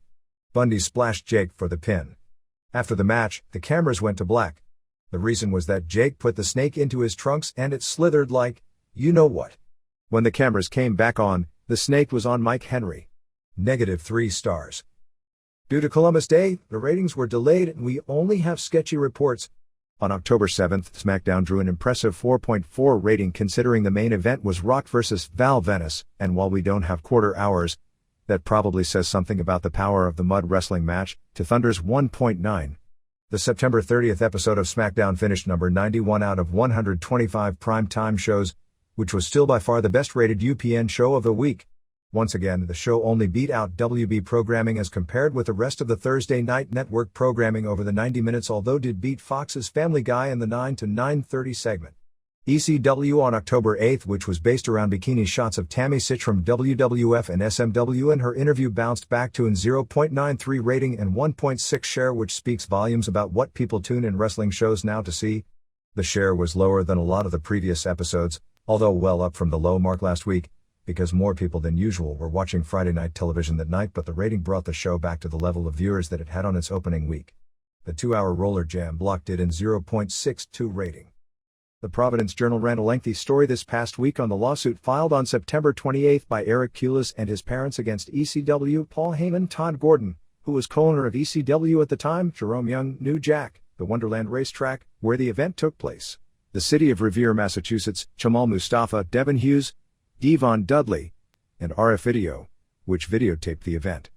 The lawsuit again claimed Kulas, when he went to the ring in the famous November 1996 match where he teamed with Devon Dudley against New Jack and Mustafa in Revere, Massachusetts, was expecting to wrestle against two midgets that he came to the building with, when the gangsters came out and New Jack hit him with various weapons, and that the match turned into a shoot with New Jack carving up his forehead against his wishes, leaving him with severe permanent injuries and disfigurement. Young was declared not guilty in a criminal trial in May because it was difficult to convince a jury what was and wasn't real going on within the confines of a wrestling match, and also because most witnesses contradicted much of Kulas' story, which most who followed the case felt was inevitably going to be his downfall in court. Most sources, and most of the testimony in the trial indicated that Kulas, who was 17 at the time, did come to the building hoping to get on the show to wrestle the midgets, but backstage was asked about wrestling New Jack, agreed to it, and discussed with New Jack and agreed to allow New Jack to blade him. In trial he testified he had never bled in a wrestling match before, a claim that was also contradicted by people who had worked on a small independent show weeks before the Revere match where Kulas, who wrestled under the name Ralph Mass Transit Cramden doing a bus driver gimmick, had bladed. New Jack sliced his head open way too long and too deep with what appeared to be an X-Acto knife, and the blood gushing out of Kulas' head was like a water faucet and may have been the single most disgusting thing I've ever seen watching wrestling. While the tape from the match did air at the trial, Heyman and ECW banned RF Video, which filmed the event, from selling the tape, but not before a few copies had gotten out, and the underground dubbing of viewing of this match has become almost a sick classic. The judge refused to allow the most graphic portions of the tape to air for feeling it would prejudice the jury, which the Kulas family claimed afterwards. Had the tape been aired in an unedited form, the result of the trial would have been different. The 350-pound Kulas had wrestled only a few matches before this event and never wrestled afterwards. Aside from the jury being unable to separate what was and wasn't real, and even though New Jack hit him with very stiff shots with weapons, probably too stiff in many cases against an inexperienced teenager, it never turned into what would be called a shoot, and it was just a guy giving someone a beating in a work and cutting him too deeply. This really was a matter for civil as opposed to criminal court to begin with. Kulas did and continues to do himself no favors by telling a story about the background of the incident that was contradicted by everyone on the stand and from most other accounts from the beginning, according to those backstage who have consistently described what happened, isn't consistent with the truth. The same contradictions will hurt him in a civil case more than any editing of the tape that the jury will see. If his own credibility would have remained in check, he may have had a very strong civil case, which is probably where this should have been decided all along. James Merberg, the attorney for Young, noted Kulas never tried to defend himself, never left the ring after being hit with objects, and tightly pressed together his lips and puffed out his cheeks while being cut, a maneuver which would make the blood spurt out more dramatically. Young testified that he meant to cut Kulas, but not that badly. ECW and New Jack have since used the incident to try and push his character being so violent, dubbing himself not guilty New Jack and doing promos bragging about what he did. In the story, Kulas claimed that the only time he leaves the house is to go to doctors, psychologists, or to his lawyer, that he suffers from headaches, anxiety, and depression caused by post-traumatic stress and dizziness and nausea from post-concussion syndrome. He claimed the deep blade job caused numbness from his forehead to the bridge of his nose, and that he needs shoulder surgery because his rotator cuff was damaged on a slam during the match. The story quoted Kulas' father Stephen and a second source as saying after the match, ECW offered Kulas $15,000 in cash and a wrestling contract with the company but refused to agree to fire or even reprimand Young. In the story, Eric Kulas is quoted as saying, "I chose not to take it. I am out to get them. I am out to close them down." Wrestling Observer Live on the internet takes place Monday through Friday from 6 to 8 p.m. Eastern Time, 3 to 5 p.m. Pacific Time, 11 p.m. in the UK, and 7 a.m. in Japan. We open the show with the news segments and then take phone calls and have special guests on the IATA.com sports network. Even if you don't have access to a computer, you are invited to call in and discuss any topic as it regards pro wrestling or mixed martial arts toll-free at 1-877-392-3200, 1-877-IATA-00. You can email questions and comments regarding the show to davemeltzer@ayata.com. Although we didn't have this information ahead of time, we want to apologize to those of you who plan to call or listen in on October 12th, but due to the company having its kickoff media party that afternoon, they aired a taped show in the time slot. In our first week, we had Vince Russo, Chris Benoit, Lou Thesz and Larry Matuzik, former St. Louis booker and TV announcer during the Mushnick era, as guests.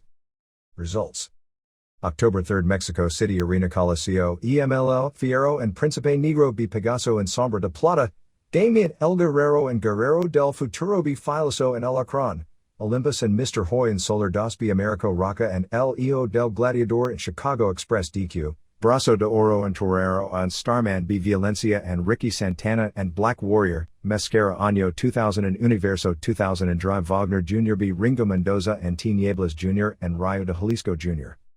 October 5th, Uniondale, New York, Nassau Coliseum, WWF SmackDown tapings, 12,133 sellout, Rikishi Fatu, Solofa Fatu, B. Crash Holly, Stevie Richards B. Kurt Angle, Godfather B. J.R. Ryder, Big Show B. Big Boss Man DQ, Dudley's B. Chris Jericho and Curtis Hughes, Steve Blackman B. Chaz, X-Pac and Kane B. Midian and Viscera, Bob Holly B. Road Dogg, Matt and Jeff Hardy B. Christian and Edge, Mud Wrestling, Ivory B. Miss Kitty, Mankind DDQ British Bulldog, European title, D'Lo Brown NC Draws, Rock NC Val Venice.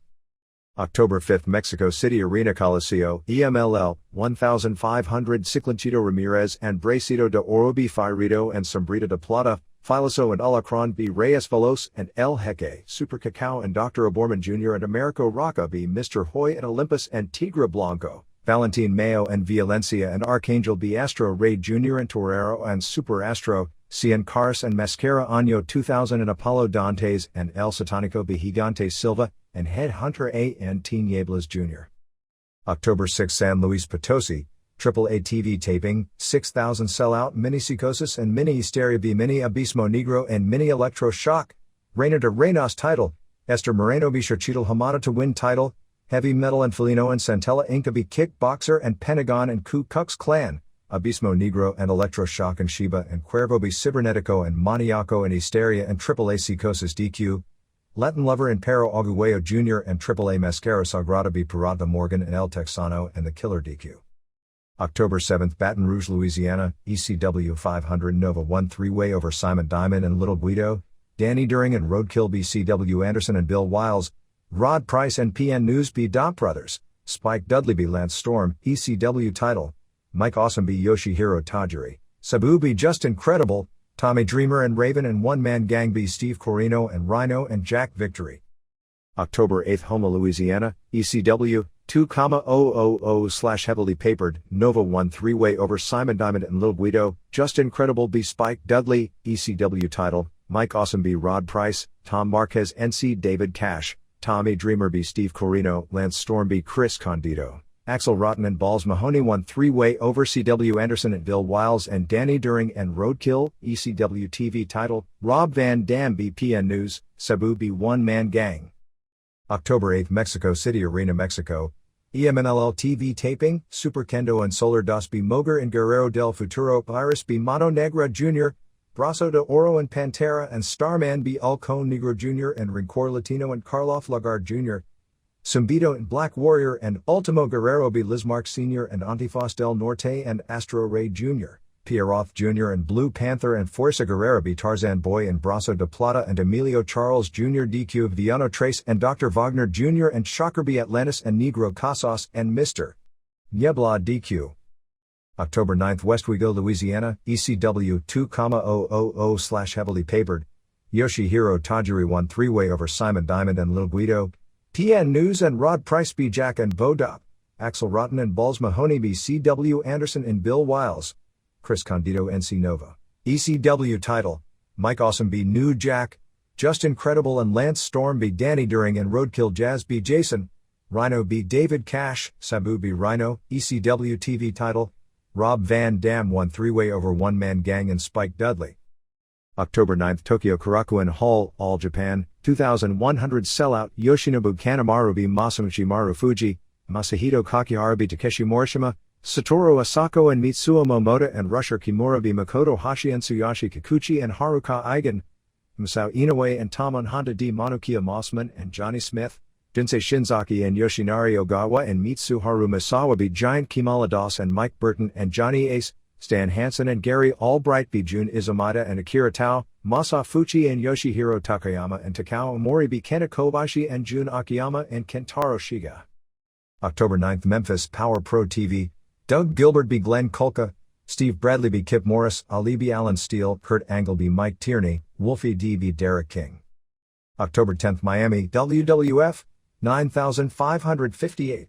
Godfather beat Prince Albert, Papi Chulo beat Miguel Perez, Val Venice beat Steve Blackman, Bob and Crash Holly won three-way over Acolytes and Dudleys, Street Fight. Road Dogg beat Chris Jericho, Tori beat Jacqueline, European title, Mark Henry beat D'Lo Brown, Mankind beat Davey Boy Smith, WWF title, Rock beat Hunter Hearst Helmsley DQ. October 10th Fort Myers, Florida, WWF, 7052 sellout, Edge and Christian B. Matt and Jeff Hardy, WWF Women's title, Ivory B. Luna, Night Stick on Pole non-title match, Big Boss Man B. Al Snow, Joey Obbs B. Sean Stasiak, IC title, Jeff Jarrett B. X-Pac, Midian and Viscera B. Stevie Richards and Blue Meanie, Test B. Gangrel, X-Pac B. Jerry Lawler, Kane B. Big Show. October 10th Tokyo Korakuen Hall, All Japan, 2100 sellout, Satoru Asako B. Yoshinobu Kanamaru, Masahito Kakihara beat Makoto Hashi, Sun Izumata and Haruka Eigen and Masa Fuchi beat Takeshi Morishima and Rusher Kimura and Mitsuo Momota, Jinsei Shinzaki and Kentaro Shiga beat Masao Inoue and Tamon Honda, Gary Albright beat Monokia Mossman, Yoshihiro Takayama and Takao Omori beat Stan Hansen and Giant Kimala Das, Mitsuharu Misawa and Yoshinari Ogawa beat Tsuyoshi Kikuchi and Akira Tao, Johnny Smith and Mike Burton and Johnny Ace beat Daisuke Ikeda and Jun Akiyama and Kenta Kobashi. October 10th Tokyo Korakuen Hall, New Japan 1263, Shinya Makabe beat Hiroshi Tanahashi, Wataru Inoue beat Katsuyori Shibata. October 10th Kobe Toryuman, 400 sellout, Shima Nobunaga, beat Dayu Kawauchi, Yoshikazu Taru beat Subo Jinjin, Magnum Tokyo and Susumu Mochizuki beat Sumo Daddy Fuji and Makoto, NWA welterweight title Judo Suwa beat Yoshiyuki Saito. October 10th Larry's, Puerto Rico, WWC, 800, Jose Rivera Jr. beat Bouncer Bruno, Black Boy beat Sean Hill, El Nader Mustafa Said, Shane beat John Diamond, El Rockero beat El Exotico, WWC tag titles, Invader No. 1 and Maela Huertas beat Chicky Star and Victor the Bodyguard, Universal title Carlos Colon DDQ Ray Gonzalez. October 10th Mexico City Arena Coliseo, EMLL, El Pegaso and Ricky Marvin B. El Cofre and Principe Negro, Enemigo Publico and Americo Rocca and Damian El Guerrero B. Solar Dos and Olympus and Filoso Brazo de Oro and Starman and Super Kendo B. Violencia and Chicago Express and El Hijo del Gladiador, Dr. Wagner Jr. and Blue Panther and Apollo Dantes B. Lismark Sr. and Olympico and Tinieblas Jr., non-title Mascara Año 2000 B. Rayo de Jalisco Jr. October 10th Naucalpan, IWRG, Rio Saito and Genki Horiguchi B. Maligno and Bad Boy I, Kung Fu Jr. and Fantasy and Yasushi Konda B. Kenichiro Arai and Stalker Ichikawa and Susumu Mochizuki, Ultimo Vampiro and Starboy and Black Dragon B. Bombero Infernal and Millonario and Mr. Mexico, Maniac Cop and Guardia and Official B. El Satanico and Ultimo Guerrero and Rey Bucanero, Fuerza Guerrera B. El Suicida DQ. October 10th Jeffersonville, Indiana, NWA Ohio Valley Championship Wrestling, BJ Payne B. Gremlin, Scotty Saber B. Low Rider, Chris Alexander B. Russ McCulloch, Damaja and Trailer Park Trash B. Jack Black and Vito Andretti, Rico Constantino B. Nick Dinsmore DQ.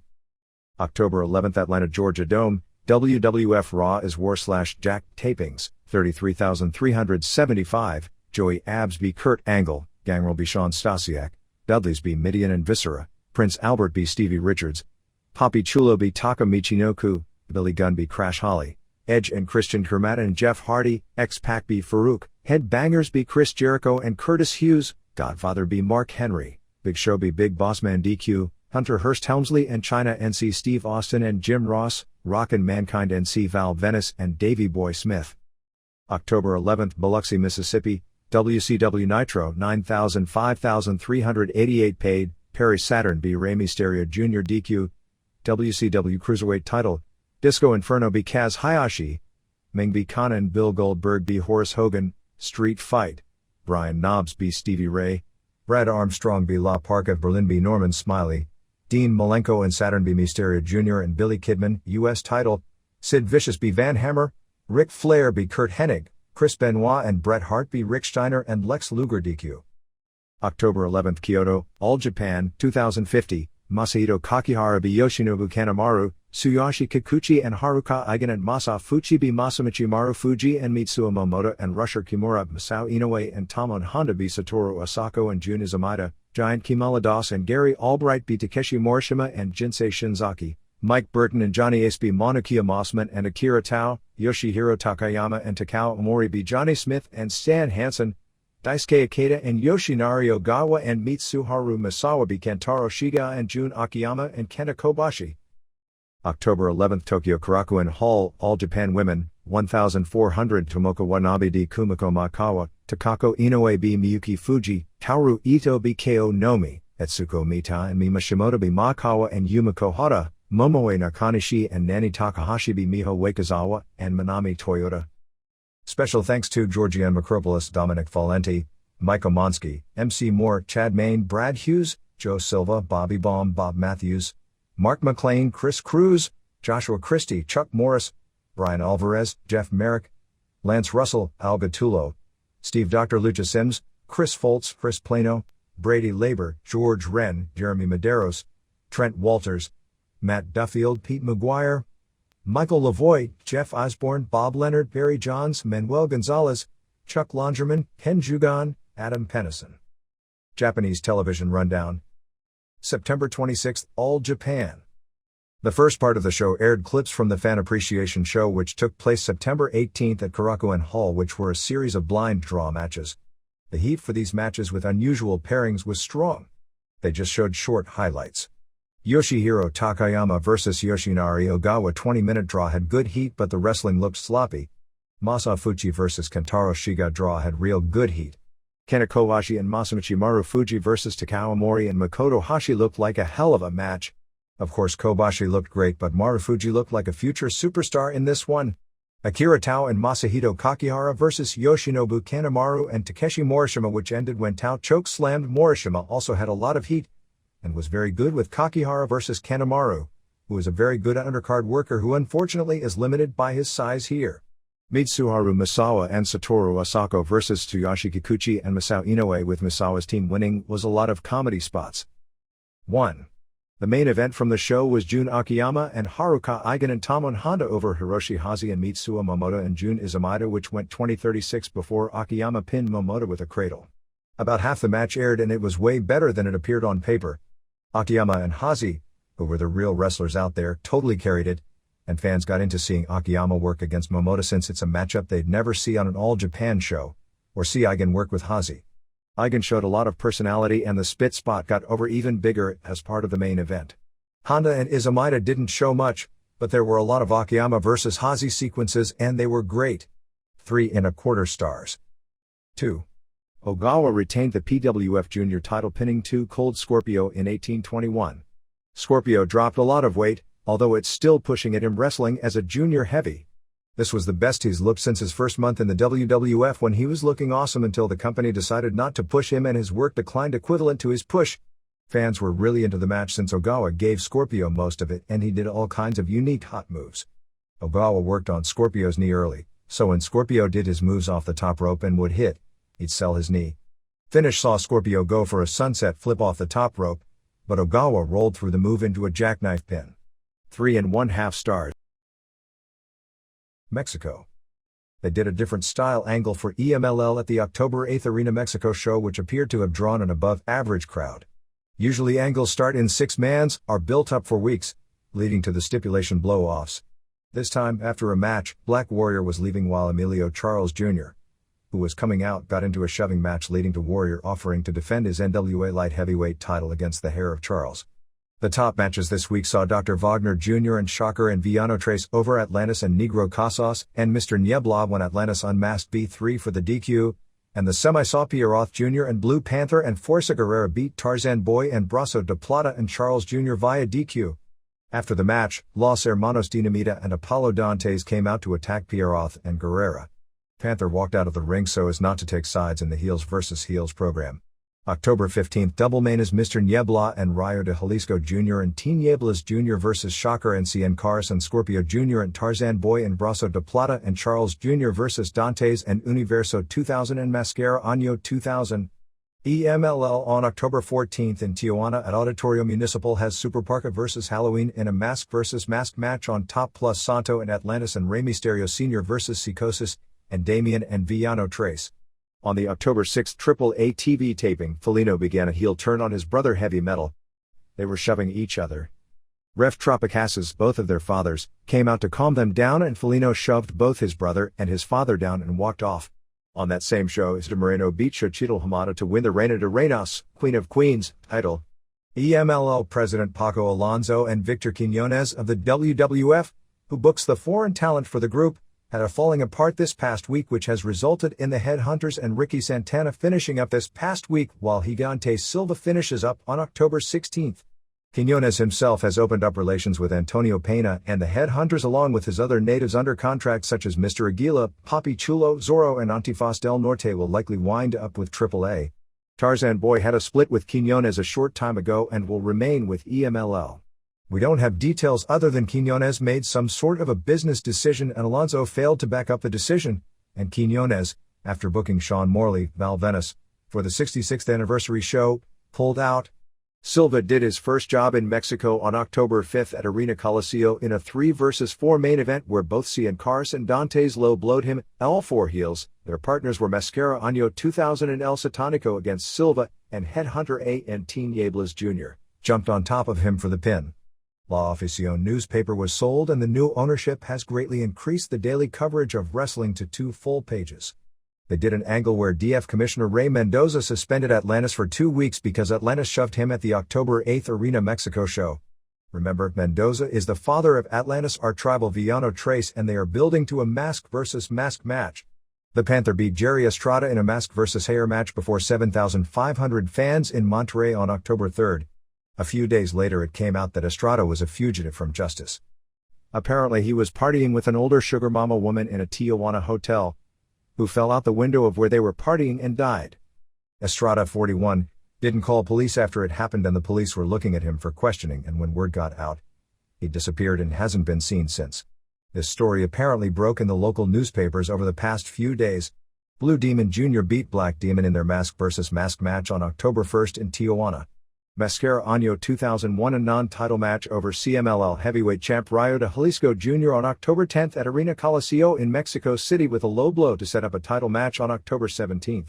Pimpinela Escarlata beat the original Mosco de la Merced, the one that worked ECW, in a hair versus hair match before 12,500 on October 4th in Nuevo Laredo. The Distrito Federal Commission came out with a new rule book on October 1st which allows chain matches, lumberjack matches and cage matches, all of which had been banned from the DF. This will allow Antonio Pena, who uses more gimmick matches, to run bigger shows in the DF. EMLL's tribute to the late Cavernario Galindo on October 5th drew the smallest crowd of the year in that building on the show where Silva did the job. El Engendro is returning to AAA. Archangel retained the CMLL welterweight title beating Mexican national welterweight champ Astro Rey Jr. on October 10th in Netzahualcoyot. IWRG is doing a tournament to crown new trios champions which starts October 17th and ends November 11th. All Japan. The new tour opened October 9th at Korakuen Hall before the usual sellout 2,100 with a main event where Takao Omori and Yoshihiro Takayama and Masafuchi beat Kena Kobashi and Kentaro Shiga and Jun Akiyama in 25-23 when Takayama pinned Shiga after a leg drop. The first match of the All-Asian Tag Team Tournament saw Masao Inoue and Tamon Honda wrestle Monokia Mossman and Johnny Smith to a 30-minute draw. Omori and Takayama vs. Kobashi and Akiyama was added as the semi-main to Misawa vs. Vader at the October 30th Budokan Hall show. On the October 10th show in the All-Asian Tag Tourney, Shiga and Jinsei Shinzaki beat Inoue and Honda and October 11th saw Inoue and Honda over Jun Izumida and Satoru Asako. Misawa announced that the tournament-winning team would be brought into the annual World's Strongest Tag League tournament which takes place from November 13th starting at Korakuen Hall with the finals on December 3rd at Budokan Hall. The lineup for the teams hasn't been announced but you figure the top contenders are Misawa and Ogawa, Kobashi and Akiyama, Vader and Albright, Takayama and Omori and Johnny Ace and Mike Burton. To show how far it's fallen, usually the tag tournament would hit even major city, and this year there is no Sapporo or Nagoya, and the only big date of the tour besides the finals is November 30th at Osaka Furitsu Gym. October 3rd TV show did a 3.9 rating. New Japan.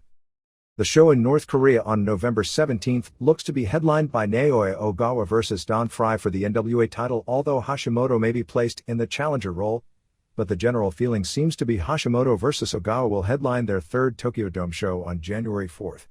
New Japan booked Korakuen Hall for a short show on October 10th for the official contract signing of Hashimoto vs. Ogawa, and debuted 3 new wrestlers. They actually worked in July in a battle royal, but this would be their first singles matches. Hiroshi Tanahashi, Katsuyori Shibata, whose father was a longtime referee for the company who retired earlier this year, and Wataru Inoue, drawing 1,263 fans paying $30 per ticket. October 2nd TV show did a 2.5 rating. Other Japan notes. Brad Kohler and Jeremy Horn both have confirmed being part of the Rings tournament, appearing on October 28th. In something of a huge surprise, Hoist Gracie was the guest on October 8th on the Queen Latifah talk show and said that he would be involved in that tournament. It would not be in Gracie's best interest to be involved in this, because of the short time limits and because there are no weight classes, although the lack of closed fist striking to the face is to his advantage. Gracie was the original king of the UFC in 1993-94, and never lost, including winning 3 of the first 4 8-man tournaments. He was injured in winning a first-round match in the other one, although the fighting skill level overall was extremely primitive in those days compared with today. His final UFC match was in 1995 against Ken Shamrock, which was a 36-minute draw, and something of a legendary match in martial arts annals, where he took a beating in the last 5 minutes and ended with a very nasty-looking eyeshiner. He's only had one competitive match since that time, a submissions-only match against Valid Ismail in Rio de Janeiro last year, which he lost in about 5 minutes with a choke. None of this has been announced in Japan, where Gracie gained a lot of fame years ago for his initial UFC success, and where he's yet to fight in.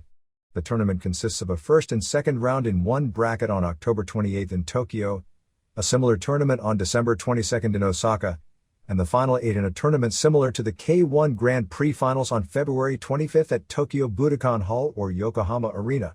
Matches are all 2 5-minute rounds with judges to determine who advances in the case there is no finish or no points, scored by knockdowns and rope breaks on submissions, are scored, and the big money goes only to the tournament winner, some $223,000. Chigusa Nagio beat Akira Hokuto in the battle of the biggest women's star of the 80s against arguably the biggest star of the 90s in 3:26 with an armbar on the October 10th Gia show in Osaka. JWP's Tsubasa Kuragaki suffered a broken shoulder on the October 8th Now show. That show supposedly drew 3,050 fans, yeah right, at the Tokyo Komazawa Olympic Park gym for the return of Kazuo Sakurada, Kendo Nagasaki's office. It was an all-woman undercard with a men's main event headlined by Nagasaki. Michinoku Pro on October 19th at Tokyo Oda Ward Gymnasium is running a show called Millennium Alpha and Omega, with the top matches being men's Teo, who started with this group and has since switched to Big Japan, versus Curryman, Christopher Daniels, Gran Hamada versus Suwa, Minoru Fujita versus Shima, Nobunaga, Magnum Tokyo versus Yoshikazu Taru, Jinsei Shinzaki vs. Sumo Daddy Fuji, and headlined by Great Sasuke vs. Tiger Mask. JD, with top star Linus Asuka out of action with a bad neck, had 2 title changes as October 6 saw Bloody win the AWF Women's title from Megumi Yabushita in Kawasaki, and October 9 in Osaka saw Yabushita and Sumi Sakai win the TWF tag titles from Bloody and Fang Suzuki. On the urgent October 19th Korakuen Hall show, the main event is a handicap match with Asia Kong vs. Atsuko Mita and Mima Shimoda. Toryuman opened a new tour before a sellout 400 fans in Kobe on October 10th, headlined by Suwa retaining the NWA welterweight title, beating Yoshiyuki Saito. AJW opened its annual tag team tournament on October 11th at Korakuen Hall before about 1,100 fans, with the lone tourney bout having Momoe Nakanishi and Nani Takahashi over Manami Toyota and Miho Wakizawa. After the match, Toyota and Wakizawa fought each other and they made it appear that they were breaking up their combination. On that show they did a new Japanese women's record for the shortest match as Takako Inoue pinned Miyuki Fuji in 6 seconds, with 1 punch and a pin. The quickest pin in Japanese history is said to be January 14, 1998 on a Michinoku show, where Jinsei Shinzaki pinned Magic Man in 5.49 seconds. On the October 11th Gia show in Kyoto, Sonoko Kato pinned Chigusa Nagio in just 53 seconds. Kato has left Nagio's stable to be a protege now of Asuka, but in the finish Asuka accidentally blew mist in Kato's face, but she still won the match. Here and there. Buddy Landell, 38, suffered 5 broken ribs and a broken hip in an auto accident late on October 2 near Kingsport, Tennessee, coming back from a friend's house watching videotapes after wrestling the night near Ashland, Kentucky. Landell was driving behind an 18-wheeler and went to pass the truck, and in doing so swerved off the road, going through a guardrail and over a cliff. His Porsche was totaled after flipping 3 times, shattering the bone that covers the hip socket ball. The doctor who treated him and police officers who saw the condition of the car told him he was lucky to be alive. As far as returning to wrestling, the accident will require being off his feet for 1 month and a couple of more months on crutches before he can return. The October 11th Sports Illustrated has a 1-page story on Danny Hodge, 67, in the section where they catch up on the lives of former cover men. Hodge and Hulk Hogan remain the only 2 pro wrestlers ever to make the cover of the magazine, and Hodge is the only amateur wrestling star who made the cover primarily for his amateur exploits. Hodge, right out of high school, went to the 3rd round of the 1952 Olympics, was not only unbeaten in college but was never even taken down during his entire college career, and destroyed everyone in the 1956 Olympics and had an 8-point lead in the gold medal match before he rolled through on a move and a very controversial pin was called against him, capturing the silver medal. To this day, he remains the only NCAA wrestling champion and Major Pro Wrestling World Champion to have also won a National Golden Gloves Boxing Championship, winning the latter with only 6 months of boxing training. The April 1, 1957 issue is something of a major collector's item worth a ton of money in amateur wrestling circles.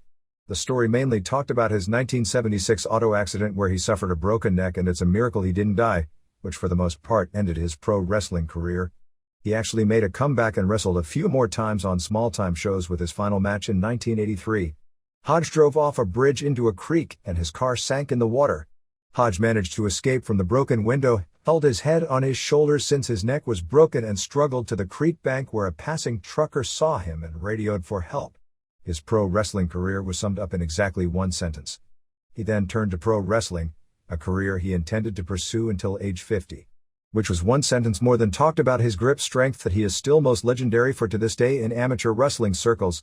Actually, his pro wrestling career, which saw him as undisputedly the top junior heavyweight star in the business virtually from day 1 of his career. He won the NWA junior heavyweight title as a rookie and traded it back and forth many times over the years, but still held it 16 years later when he suffered his broken neck, and once, as a junior heavyweight, beat Lou Thesz to win a Japanese version of the world heavyweight title until the auto accident that for all real purposes ended his career, and was, along with Bill Watts, the biggest draw in Oklahoma as the local real sports legend who went into pro wrestling for his entire career. Hodge, the most famous resident of the tiny town of Perry, OK, still lives where he grew up, managing an all-night truck stop, and operates a nightclub, and often appears at major amateur wrestling events as a guest legend. But when Jim Ross in late 1997 booked him as a special guest in some WWF shows, in some cases to work as Ken Shamrock's manager, in the cities he headlined more than 2 decades earlier as the local pro wrestling legend, very few fans knew who he was, including an ugly scene in Little Rock where a few fans showed an amazing disrespect for him and some even threw garbage at him, on a show later cancelled before the main event due to a near-fan riot caused by the behavior of Shawn Michaels, to the chagrin of the older police officers working the event who grew up watching and idolizing him. Thanks to Michael Long of New York and Brill's Contest magazine for their nice short piece on The Observer in the Stuff You Like section of the November issue, page 28, that should hit the stands this week. Barry Blastine's Beyond the Mat documentary opens with a 1-week run from October 22 to October 28 at the AMC Theater in Century City, California. This movie has been written about here before, and if you live anywhere in Southern California, this is a must-see. There will be a conda after the 9 p.m. premiere showing on October 22, which tentatively with Blastine Terry Funk, who stars in the movie with Mick Foley and Jake Roberts, and myself. Many other wrestlers will be attending the movie at the theater throughout the first week, including Foley, Hunter Hearst Helmsley, and Chyna. Speaking of Foley, it's a big week for him because the movie in which he's the main character opens October 22 and his autobiography is scheduled to be released on October 21. Sputnik Monroe, the biggest star in Memphis in the early 60s, until the recent WWF sellouts at the big buildings, the largest wrestling crowd in Memphis history was a stadium show headlined by Monroe vs. Billy Wicks, appeared on Power Pro TV October 9. They said he was in town to film a special for on Elvis Presley and Sam Phillips. They announced that Monroe would referee the main event later that evening at the New Daisy Theater, Steve Bradley defending the Power Pro title against either Wolfie D or Kurt Angle. They aired a video of Sin, Stacey Goff, in bed with a bald guy screaming how Brandon Baxter was a real man. You never actually saw if it was Baxter. Randy Hales, doing TV announcing since Corey Macklin wasn't there, said that it could have been Baxter, which got Baxter mad and he walked off on him. Later in the show, Dave Brown noted that Baxter had let people down before, including his family, and Baxter got hot at Brown as well. Brian Christopher came into the building on a stretcher claiming he messed up his knee walking his dog and it could be a career-ending injury. He then had a miraculous recovery and sprayed something in Doug Gilbert's eyes and beat him up. Cornette brought Christopher and Music City-based tag team Andy Anderson and Barry Houston in for his Ohio Valley Wrestling show on October 6 at the Louisville Gardens. You can't go a day without seeing Jesse Ventura on television, with his latest pub boost coming from his Playboy interview and his statements about religion and his pushing for Donald Trump to run for president on the Reform Party ticket. I don't want to waste space here commenting on Ventura's political beliefs. When asked how he rated himself as a pro wrestler, Ventura said he was phenomenal. The name of the game is, how well do you draw? I drew sellouts just about every time. I sold out Madison Square Garden 3 times. I was the Pacific Heavyweight Champion after 9 months in the business. It's nice to know that in politics they consider Ventura honest. The only thing I can credit him with is that unlike most politicians, he's not afraid to say things that will be unpopular. I drew sellouts just about every time. I probably saw Ventura wrestle live 24 times in the Bay Area, mostly in the AWA and a few times in the WWF. I don't believe even one of those shows was a sellout and most were less than half houses. He wrestled on many sellout shows for the AWA in Minneapolis and Chicago when Hogan was on fire as the drawing card and ditto the WWF during his years there, but the idea he was a top draw is ridiculous. He was a colorful guy who was pretty bad in the ring but was very effective in a tag team with Adrian Adonis because he was an excellent interview and his partner was an excellent worker, and did very well in Portland because he had charisma and it was an interview-based territory filled with a lot of short blocky men and he was tall and muscular. But as a draw in the AWA or WWF, he was never more than support underneath Hogan or was simply the opponent of the month for Hogan, who drew well in those days against just about everyone, and Ventura was no better than an average draw as a Hogan foe. Hogan drew much better against Nick Bockwinkel, Masahito, Ken Patera and David Schultz than he did in singles with Ventura, even though on paper because of his interviews and both being blonde muscle men it was a natural program, but for whatever reason, Ventura was no better than anyone else as a main event singles draw. Ventura wrestled 2 MSG main events against Bob Backlund, neither of which sold out although both drew over 15,000 fans, but the crowds were below average for MSG at the time. His third MSG main event was scheduled against Hogan and did sell out, but due to his illness, he didn't wrestle on the show. But again, it was Hogan who really drew the house. He did hold the Pacific Northwest title early in his career, and as in their first year usually didn't get pushed in those days, but by the standards of the time, he was a huge muscle man and guys like that have always gotten breaks early. Now that he's not working for WWF, he seems to have gone back to his previous beliefs on the business again, saying that pro wrestling is a backward business with no union and no benefits and saying it's a fraud the government allows the companies to get away with calling pro wrestlers independent contractors. When asked about current stars Austin Goldberg, Mankind, and Undertaker, he said, "I knew Austin in the WCW. He was a phenomenal talent. Steve Austin was a jewel waiting to be discovered. Vince McMahon discovered him when WCW couldn't see it. The WCW is just Vince's retreads. Goldberg's their only original and they may lose him. I heard he's very unhappy there. Mankind is a crazy guy. By the time he gets to be 40 he'll be lucky if he's walking. The Undertaker's been around a long time now, a good talent. I don't know if he's the original one though." When asked about Sable, he said DNA will sell, but as far as talent goes, I don't know if she's got any. Women's wrestling can thank silicone. Breast implants are what make it popular. Before that it was right up there with the midgets, added attraction. Isn't it scary we've got a governor who actually knows wrestling and thinks they changed the guy playing Undertaker somewhere along the way? Next thing you know Bill Bradley will say that he thinks they changed Ultimate Warriors years ago when the original one died. There will be a promotional war on November 6th in Nashville, as the Music City group is running with Auditorium with Jerry Lawler versus Road Dogg on top and Reno Riggins' main event group is running with the Tennessee Vols, Riggins and Stephen Dunn versus Pitbulls on top at the fairgrounds. The British Wrestling Federation will be putting on its second tour starting October 6th through mid-November with John Tena as the headliner along with younger American wrestlers Joe Denson, Jason Daniels, and Wildfire Shane Banks. The tour will also include UK wrestlers Dan Collins, Skull Murphy, James Mason, Drew McDonald, Tarzan Boy Darren and Blondie Barrett, with half the shows taking place in Scotland and the other half in England. UWA on October 16th at the Visalia, California Convention Center has Yokozuna, Kurgan, Dan Severn, Greg Valentine, Pitbulls, Too Cold Scorpio, and Jim Neidhart. The revival of Stampede Wrestling is already going through rough times. On October 2nd in Edmonton they drew only 150 fans for a Dick Butkus Jr. vs. Marvin Pope main event, and on October 9th it was down to 120 fans and 90 paid for a rematch, and there were no favors done there since Pope, a former Canadian Football League star who is being pushed as the top babyface, didn't show up. Calgary's weekly shows, which are television tapings for 2 weeks every other Friday, are also not drawing well. The TV airs on the A channel in Alberta and Manitoba and will start airing on Regina, Saskatchewan on October 28th with touring beginning in November. Mauro Ranallo, who does the TV play-by-play, is said to have a lot of potential in it. A San Antonio weekly paper had a lengthy article on Jose Lothario and his 40 years in wrestling. Born Jose Guadalupe in Torreon, Coahuila in 1934, as Lothario tells his story, he was a federal policeman working in Monterrey, who would regularly attend boxing and wrestling matches. At a show in 1958, one of the wrestlers got into an altercation with him and he allegedly knocked the wrestler out with one punch, hence his nickname Super Sock, which he carried to fame in the United States, particularly in South Texas during the early 70s as a Mexican hero. After the incident, the local wrestling promoter in Monterrey suggested he be trained for wrestling.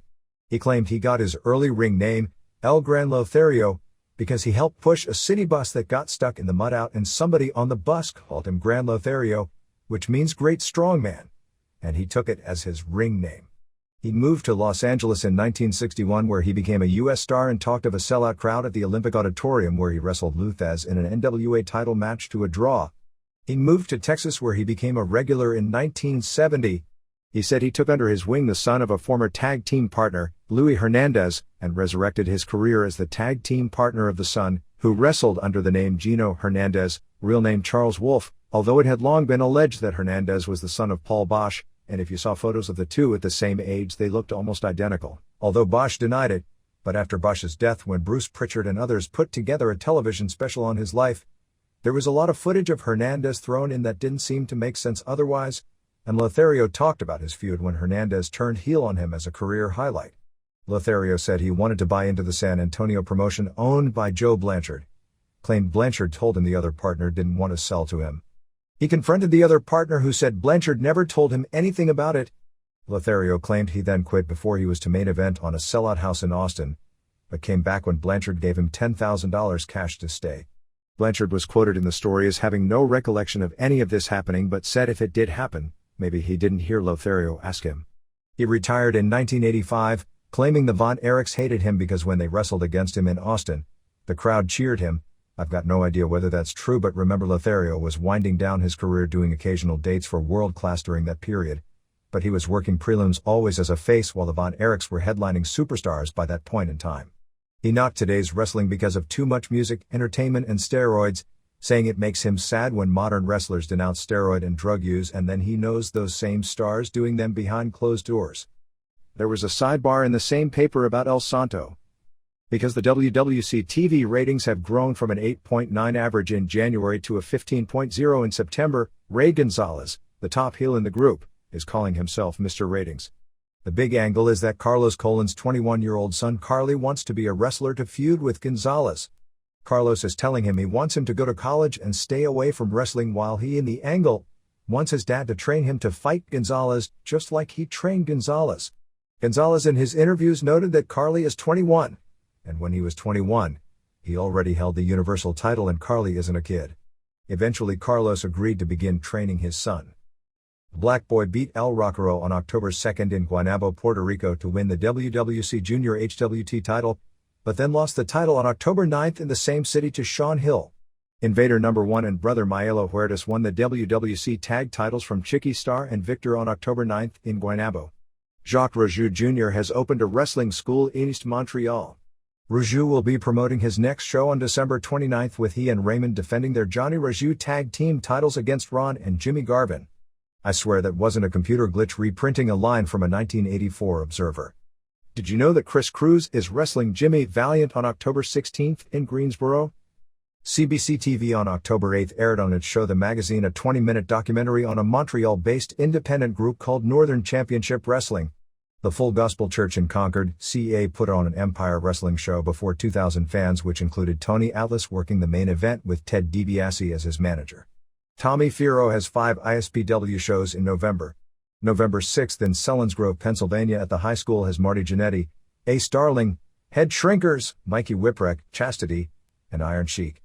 November 12th in Jersey City, New Jersey at Lincoln High has Moolah, Mae Young, Head Shrinkers, King Kong Bundy, Whipwreck, Rocco Rock, and Afa. November 20th in Skillman, New Jersey at Montgomery Middle School has Chastity, Rocco Rock, Afa, Head Shrinkers, Iron Sheik, and Whipwreck. November 27th in Hillsdale, New Jersey at Pascack High has Bundy, Afa, Head Shrinkers, Chastity, Tom Brandy, and Rocco. And November 28th in Bangor, Puerto Rico at Plus X High has Gilberg, Afa, Bundy, Sheik, Chastity, Brandy, and Shrinkers. MMA The UFC Japan debut show on November 14th at Tokyo Bay NK Hall will air on a 5-day delay on pay-per-view in the US on November 19th. The top 2 matches on the show at this point look to be Kevin Randleman versus Pete Williams for the vacant UFC Heavyweight Championship. Boss Rutan has vacated the title to challenge for the middleweight title instead, and Pedro Rizzo, an unbeaten MMA fighter, against Tsuyoshi Kosaka. Kosaka's schedule looks to be difficult because he's scheduled for the Rings tournament on October 28th, in which, provided he won his first match, would have to fight 2 matches on the same night, and come back and face a tough Rizzo less than 3 weeks later. Kosaka felt the 2 matches in one night wouldn't be as difficult as things he's done before because he once fought Frank Shamrock for 30 minutes straight, and these matches have 10-minute time limits, so it's 20-minute maximum of fighting. 2 matches that have been talked about as possibilities, but are not yet signed, are Keiichiro Yamamiya of Pancrase against Vitor Belfort, and Jason DeLucia of Pancrase versus Dan Henderson, a former Olympic wrestler who won the toughest middleweight tournament the UFC ever put on. There were 3 major shows held over the past weekend. On October 8th in Kenner, Louisiana, Stomp in the Swamp was headlined by a rematch of a famous EFC pay-per-view main event from October 18, 1996. Marcus Conan Silveira avenged his EFC heavyweight title loss to Maurice Smith with a triangle armlock choke tap out in the second round. Reports are that Smith was doing far more damage in the fight, dominating the stand-up, although Silveira took him down several times. He apparently slipped on water according to one report, and Silveira got a good position and teased going for an armbar, and instead got the submission. The show drew approximately 850 fans. Things didn't look good because they only had 60 tickets sold a few days before the fight. Tito Ortiz was at the show saying that he was going to start training with Frank Shamrock, who was there in Smith's corner. John Lewis came in to sign a contract to face Pat Militic, although as it turned out that didn't happen. The promoters of this group, who judging from the economics must have dropped a ton of money on the show, constructing the cage alone cost $28,000 and Smith's guarantee for the fight was at least $20,000. We're also trying to put together a Militic versus Mikey Burnett fight, and we're said to be offering Militic $10,000 more than UFC would for such a fight. In Salt Lake City on an EFC show, Dan Severn beat Phil Gutierrez in 90 seconds with a keylock submission. Severn, 41, has remained the most active of the former names from the infancy of UFC fighting, usually against smaller guys without name value, and he wins every time out. In Contaway, Quebec, in a huge upset, Vernon White of Lions Den and a former Pancrase-ranked fighter scored a split decision to win the IFC World Heavyweight title from previously unbeaten Vladimir Matyushenko after the 2 went the 25-minute time limit. The mixed martial arts writers have come up with monthly ratings for October, with the top 10 heavyweights in order being Igor Vovchanchyn, Mark Kerr, Rizzo, Randleman, Carlos Barreto, Ensign Inoue, Kosaka, Williams, Maurice Smith, and Randy Couture. In middleweights it was Frank Shamrock, Kazushi Sakuraba, Tito Ortiz, Rutan, Vanderlei Silva, Jeremy Horn, Ebenezer Fontes Braga, Alan Goes, Belfort, and Akira Shoji. For lightweights, it's Pat Militic, Mikey Burnett, Hayato Sakurai, Jose Landy Johns, Rumina Sato, Kaoru Uno, Carlos Newton, Frank Trigg, Milton Bahia, and John Lewis. In what may prove to be a huge move, or may not mean much of anything, Leo Hindery Jr., the president and CEO of AT&T's broadband division, which includes the former TCI Cable which he was president of, who was the most important major cable opponent of UFC, has resigned his post. TCI Cable wasn't the first to cancel UFC, Cablevision in the Northeast was first, but as the largest conglomerate, its pulling out was the most important blow. For example, and UFC officials had talked with Hindari many times, but he refused to soften his stance.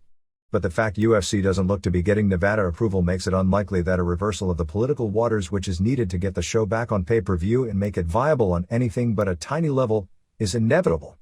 Pride, which owes Mark Coleman another fight since he did the job for Nobuhiko Takada, has offered him a match on the November 21st show against Ricardo Moraes, a 6'8", 275-pound Brazilian, who, if Coleman is able to overcome his stamina problems that have plagued him in losses to Murray Smith, Pete Williams, and Pedro Rizzo, Coleman should be able to ground. Moraes' only Vale Tudo loss was against Grom Zaza of Rings, a Dan Severn-level amateur wrestler who took him down and kept him there. ECW. The November 7th November to Remember pay-per-view will be from the Burt Flickinger Center in Buffalo, New York, which has been ECW's hottest best building because of its major league look and usual hot crowd to tape television over the past 2 years. They officially announced Awesome defending against Masato Tanaka. There's now talk of Sabu, Van Dam and Taz in a 3-way. Morale is low because of the lack of progress in the TNN ratings and that crowds continue to be weak.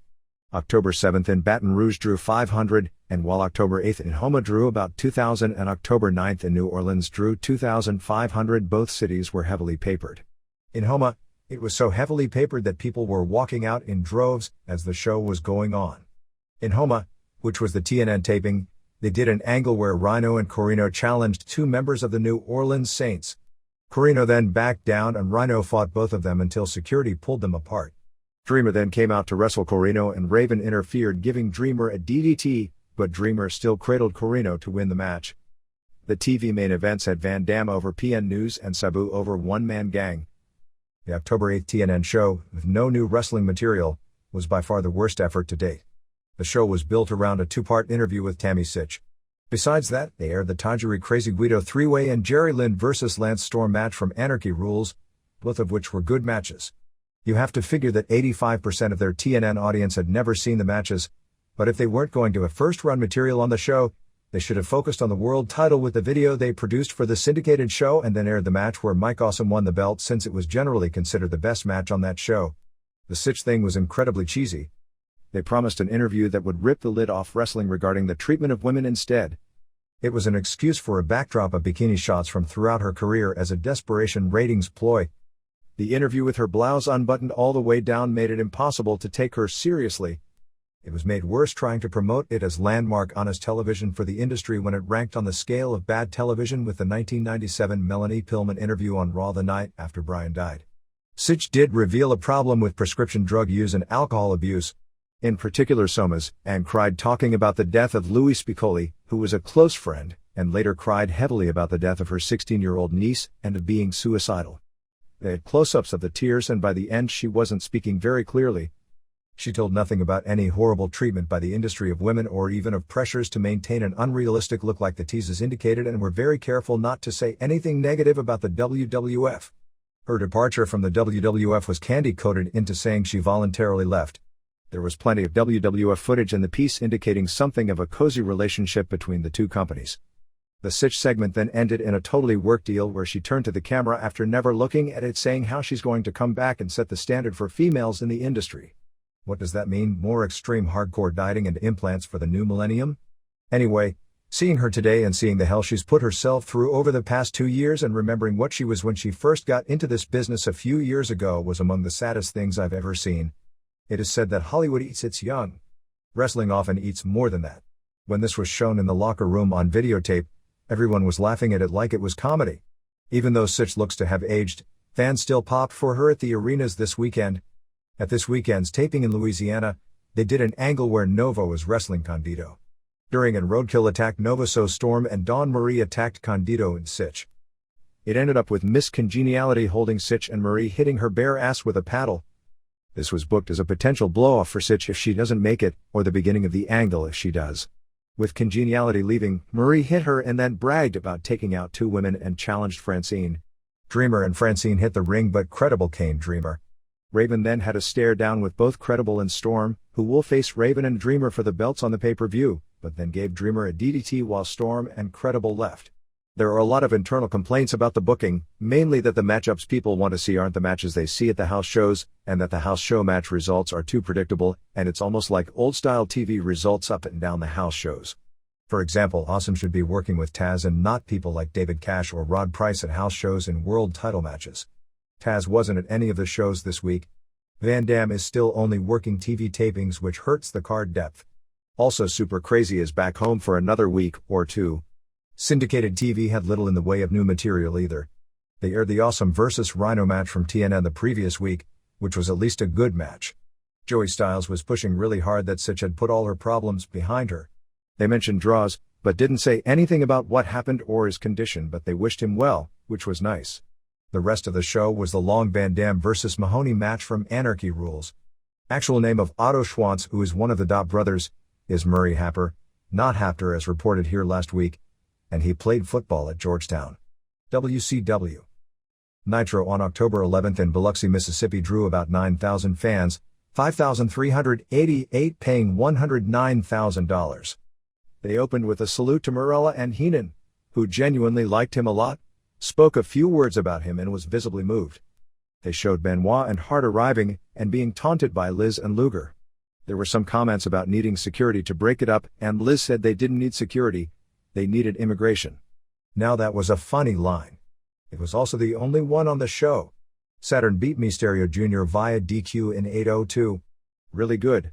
Mysterio Jr. did a Super Frankensteiner. That's not a great Frankensteiner, although it was great. It was him doing so while both he and Saturn were standing on the top rope. Douglas came out but Malenko stopped him. Kidman then ran in but the ref saw him so he DQ'd Mysterio Jr. Malenko ended up in the ring with Kidman and Mysterio Jr. challenging Saturn and Douglas. Disco kept the Cruiserweight title beating Hayashi in 6:06 with the stunner. Good match. The story about Disco being the Elephant Boy in a new gimmick is just another worked story. Meng beat Conan in 4:25 with the death grip. They even had a video pushing Meng's return. The Bodyguard, that's his name, isn't it? Punched Brad Armstrong and Berlin cut a promo in German on him. Armstrong ended up getting Berlin's cane but security then stopped him. Hall and Nash showed up to a total face reaction. Heenan interviewed them. They'll be over great as faces as long as we don't see them wrestle. Notice how much more charismatic Nash is when he's with Hall? Goldberg jackhammered Horace Hogan in 3:01. Hogan did the interview. The boring Nitro Girls search continued. Tori Wilson wiped lipstick off Kidman when David Flair showed up, and she blew him off. Unless things change, she's still winding up with Douglas. Knobs beat Stevie Ray in a street fight in 3:53 when Ray had him pinned after a garbage can shot but Jimmy Hart clocked Ray with a garbage can and reversed the pile. Booker T and Morris were brawling to the back at this point. Not as bad as it sounded on paper. Then again, decapitation sounded better than that match sounded on paper. Douglas did an interview and called out the rest of the guys. Benoit got mad, ripped off his Revolution shirt and walked off. This is because Benoit and Malenko are headed to Japan this week. Brad Armstrong beat La Parka in 3:27. No heat. Ref bump. Parka went to hit the Bodyguard with a chair but it was blocked by him and he hit Parka with it. At the same time, Berlin gave Armstrong a neckbreaker. Armstrong managed an arm on Parka for the pin anyway. Hennig was then hitting on Tori Wilson when David Flair came out and Hennig and Curly Bill beat on him. Didn't his dad teach him anything about blowing off women? Berlin beat Norman Smiley with the neckbreaker in 3:33. Flair did the interview and challenged Mr. Perfect. Oh God, another line in that stupid lawsuit. Flair was totally out of control. Malenko and Saturn beat Mysterio Jr. and Kidman in 13:09. Douglas interfered when Kidman was about to use the shooting star press on Saturn. Douglas threw the chain to Saturn and he knocked out Kidman for the win. When Malenko saw the finish on the video screen, he got mad, took off his Revolution shirt and walked off. I wish the dork with the red hair would get over Betty and find a girl with a personality. That's regarding the Mayhem video game commercial they played 4,000 times in 3 hours on this night, sometimes twice in the same break, which tells you about how well the real ads are selling these days. Anyway, this was an excellent match. Maybe a little long for television but the wrestling was great. Vicious beat Hammer in 3:23 after a ref bump, Steiner interfering and a double-team powerbomb. By this point everyone makes fun of Sid's streak. Flair pinned Hennig in 10:23 when Curly Bill tried to interfere but David saved the day for Dad, who got the pin with his feet on the ropes. After seeing all those guys younger than Flair and some younger than Hennig, the night before was a total classic. Finally, Hart and Benoit beat Steiner and Luger via DQ in 350 when Sid interfered. What a shitty finish. After the match they did a double-team powerbomb on Benoit and Luger racked Hart. Goldberg showed up and speared Steiner. He wasn't allowed to touch Sid, so he walked away, turned around, and speared him. That was a hell of a spot. I'm assuming that means Goldberg versus is no longer a US title match, so Goldberg can pin him clean at the pay-per-view without getting the belt, since Goldberg shouldn't have the US title. Harley Race was asked to referee the Hart-Benoit match, but turned it down, saying he felt because of all his ring injuries, he needs both his neck and back fused from some 30 years of being one of the game's best bump takers. He'd slow the match down too much and asked if he could ring announce it. Benoit broke down in tears after the match. From what we've been told, the Hart-Benoit was even better live than on television because there was no loss of flow with the commercial interruptions. There are people with dishes who get the backstage Blast Nitro feed who can see all the matches on the first Monday of every month in their entirety, and there are tapes of the match as well as the Kidman vs. Juventud match that preceded it intact. Benoit called it the most emotional and most important match of his career. In Hart's Calgary Sun column, he wrote that Dynamite Kid was the best wrestler there ever was and claimed he meant more to wrestling than Wayne Gretzky did to hockey, and talked about Benoit as being the ghost of the Dynamite Kid, talking about meeting Benoit in Edmonton when he was 11 years old and worshipped Dynamite Kid and that he'd now become him. He mentioned how Ed Whalen, after Bret's first match with Dynamite Kid, I believe it was a 45-minute draw, but I remember the call, said when it was over, "I kid you not, I have just witnessed the best wrestling match I have ever seen." And compared it with his father, who after seeing the Benoit match this past week, said he thought it was the best match he'd ever seen Bret in. At the October 3rd house show in Oklahoma City, they introduced Danny Hodge before the match, but didn't introduce Bill Watts, who was also there. Sting is wanting to be turned back babyface already. Bob Mould, the newcomer on the booking committee, is a longtime wrestling fan out of New York who is very well known in the underground rock scene and a cult favorite songwriter and performer in independent and college rock, and said to be a big fan of Japanese wrestling. ICP this week is claiming they've signed with WCW, and they are booked on upcoming shows. Shane Douglas will be undergoing surgery to repair a torn bicep on October 13th, but expects to be appearing on television regularly, even though he won't be able to wrestle for at least several weeks, if not longer. He was also to get an MRI this week over a possible rotator cuff problem. Jimmy Hart, Hugh Morris, Disco Inferno, Vampiro and Ernest Miller are scheduled to tape an episode of Family Feud with Louis Anderson on October 15th. No word on what the future is of the WCW Saturday Night Show. The original plan for announcers Scott Hudson and Mike Tenay to do the show live to tape at the buildings to have more of an old-style Memphis spontaneous atmosphere as opposed to voiceovers of taped matches seems to have fallen through. Jimmy Hart is still running the shows, generally focusing around wrestlers not being used on Nitro and Thunder, and the show's ratings are at all-time low levels. Hart is planning this week on introducing Shane Helms, Shannon Moore and Evan Karagis as a three-man babyface team as an updated Rock and Roll Express type gimmick called either Bad Street Boys, the name they used working indies, or 3 Count, with the gimmick that they'll sing, play instruments and perform in music videos along with doing high-flying wrestling.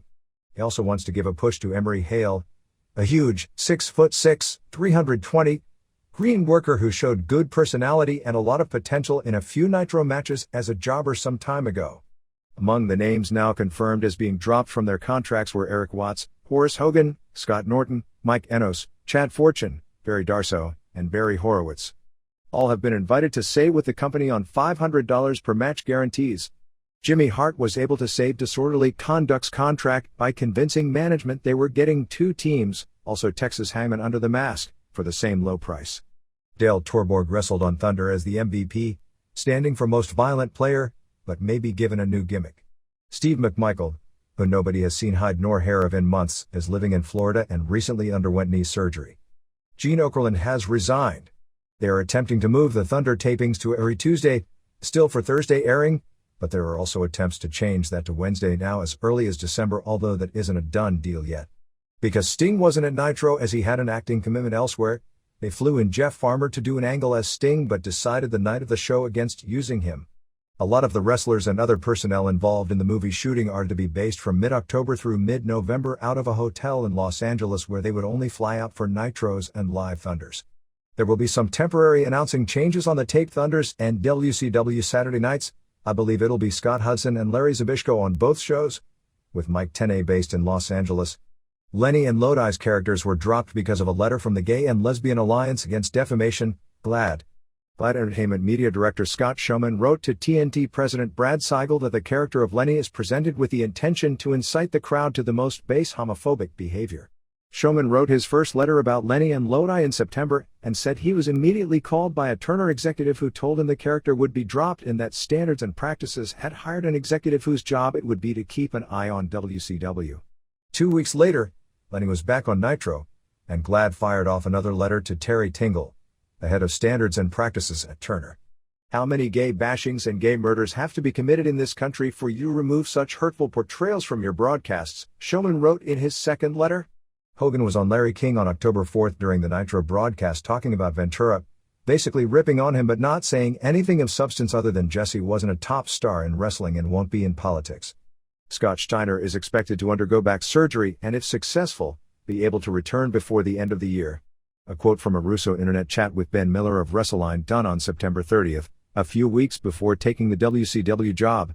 I'm going to tell you something right now that you will absolutely not agree with. But I've been a wrestling fan my whole life and I will live and die by this. It is hard enough. Believe me, I write this shit. It is hard enough to get somebody over. You will never ever see the Japanese wrestlers or the Mexican wrestlers over in American mainstream wrestling. And the simple reason for that is, even myself, I'm an American and I don't want to sound like a big bigot or a racist or anything like that, but I'm an American. If I'm watching wrestling here in America, I don't give a shit about a Japanese guy. I don't give a shit about a Mexican guy. I'm from America, and that's what I want to see. WWF. Lineup for the No Mercy show on October 17th in Cleveland now looks to be Triple H vs. Austin for the WWF title, Rock vs. Bulldog with the winner getting a title shot at Survivor Series November 14th in Detroit. Mankind vs. Venice for the SOC, Jarrett vs. China for the IC title in a good housekeeping match. They'll use a lot of kitchen appliances legal as weapons. Ivory vs. Moolah for the women's title, a four-comers match with X-Pac vs. Kane vs. Farouk vs. Bradshaw. Outlaws defending tag titles against Hollies. Edge and Christian vs. Hardy Boys, the fifth and deciding match in their series, plus two more matches to be added which appeared originally to be Brown vs. Draws and Big Show vs. Prince Albert, but obviously one isn't happening and looks like the other might be either Show or Snow vs. Bossman, and perhaps Jericho vs. Hughes or something with Dudley's will round out the show. Raw on October 11th drew 33,375, paying $861,441 to the Georgia Dome. This was one of the 10 largest crowds in the history of American pro wrestling and the only WWF shows in the U.S. drawing larger crowds in the history of the promotion, with the WrestleManias as the Pontiac Silverdome, San Antonio Alamo Dome, Indianapolis Hoosier Dome, and the August 9, 1980 Shea Stadium show. Even though it was the first Atlanta area show in 8 years for the WWF, it didn't draw as well as two of WCW's Georgia Dome shows. Reports from Atlanta say the WWF did a tremendous job of local promotion right up until the day of the show. It still fell short of the hoped for 40,000 mark. The all-time Raw and Monday Night Wars attendance record remains 41,432 on the February 8th show from Toronto Skydome. Vince came out to start the show and seemed really happy over drawing such a large crowd in Atlanta. He introduced Austin. They're now best friends, you know. Austin was saying asshole left and right and it wasn't getting bleeped. That's the difference between drawing a 6.0 and a 0.9 rating. Austin told Triple H to come out and challenged him. Triple H came to the ring and shoved down Jim Ross, who got up and hit him with a small fan, an instrument that blows air, not a child in the second row. Austin and Triple H wound up brawling with a ton of heat, and Austin told Ross to get in the ring and held Triple H for Ross to slug him. China ran down and speared Ross.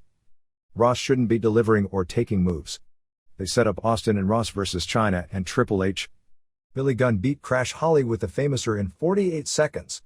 After the match, Bob Holly hit both Outlaws with the scale. Ivory, whose delivery still sucks but her lines cracking on the ages of Moolah and Mae Young were hilarious, was supposed to wrestle Mae. Ross said Mae was in her 80s, she's 76. Thankfully Ivory hit her with the belt before the match started. Moolah came out and threw him down and gave her those 70s hair snapmares that all the women used to do. This is way beyond played out. Stephanie and Shane did an update. Stephanie can't remember a thing. She knows the guy is wonderful but can't remember why and therefore can't marry him tonight. Venice and Bulldog attacked Mankind. Edge and Christian double count out Hardy Boys in 4:45. The action was great but the crowd wasn't into it at all. It's amazing seeing the same Atlanta fans who go to Nitro to see action are bored by Raw matches with tons of action. They booed the finish even after 4 straight dives. Rock did an interview basically blowing off Mankind and bagging on Flair, Savage, and Hogan. Mankind confronted him and they were going to go at it, but Vince came in and ordered a tag match with them as partners against Venice and Bulldog for the main event. X-Pac pinned Farouk in 321 with the X-Factor after Farouk collided with Bradshaw. X-Pac told Kane under no circumstances should he go to ringside. Of course Bradshaw then began destroying X-Pac. He was about to give him a backwards superplex after a double-team power bomb when Kane, who was watching, had enough and saved X-Pac. X-Pac was pissed at him for saving him. You know what the biggest joke is? When people say how WWF storylines have internal logic. Mid-South storylines in the 80s had internal logic. WWF storylines largely make no sense, but they are way better than WCW storylines, so they are genius booking by comparison. Henry had a new sex therapist called Dr. Andrea Early. I think there's a joke there. Headbangers reunited beating Jericho and Hughes in 327 when Jericho decked Hughes and walked out.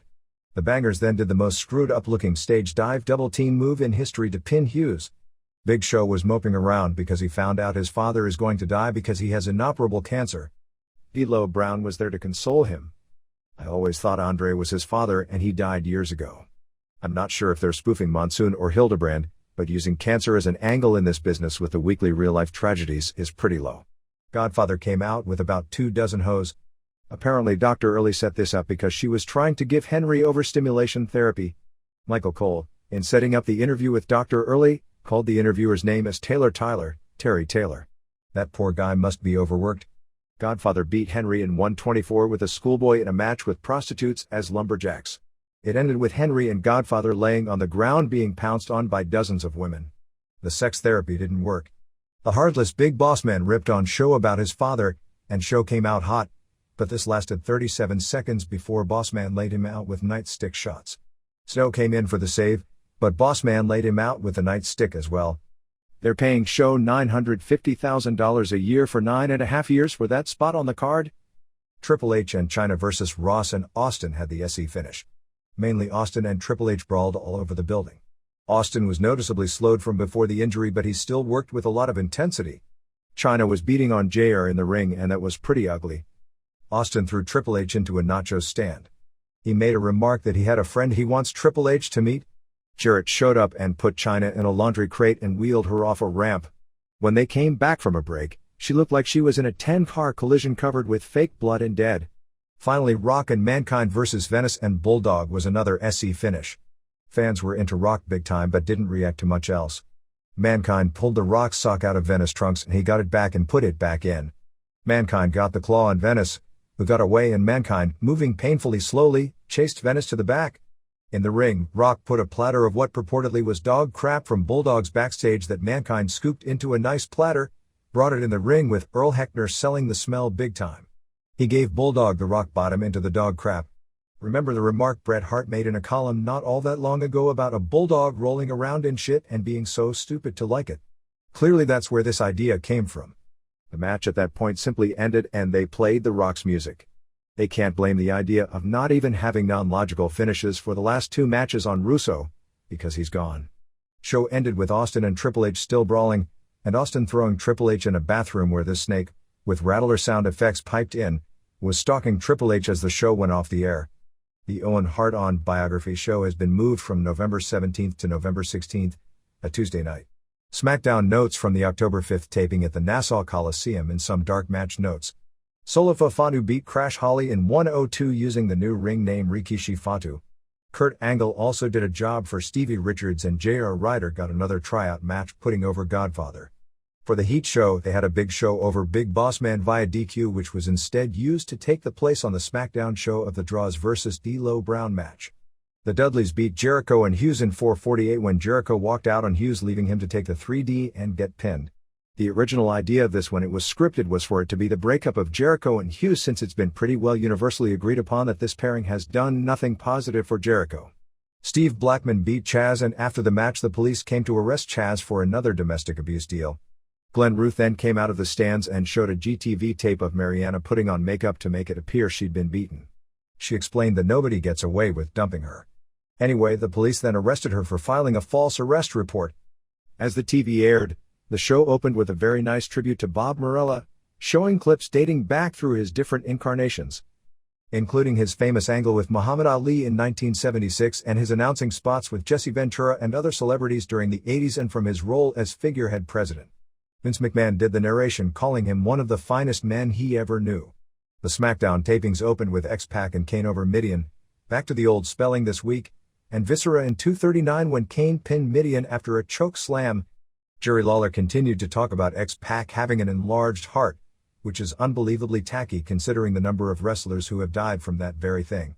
The Acolytes ran in after the match to build up for the four-way at the No Mercy pay-per-view show.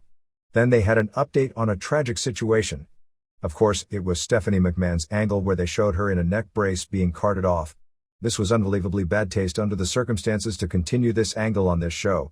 Can you imagine what anyone who vaguely knew draws or simply had heard the news and figured this was the first TV since it happened, and the show it actually happened on, figuring to get the most detailed update on the story, and then having to see something that was a play-acting spoof being talked about as if it was the real most important tragedy of the past week.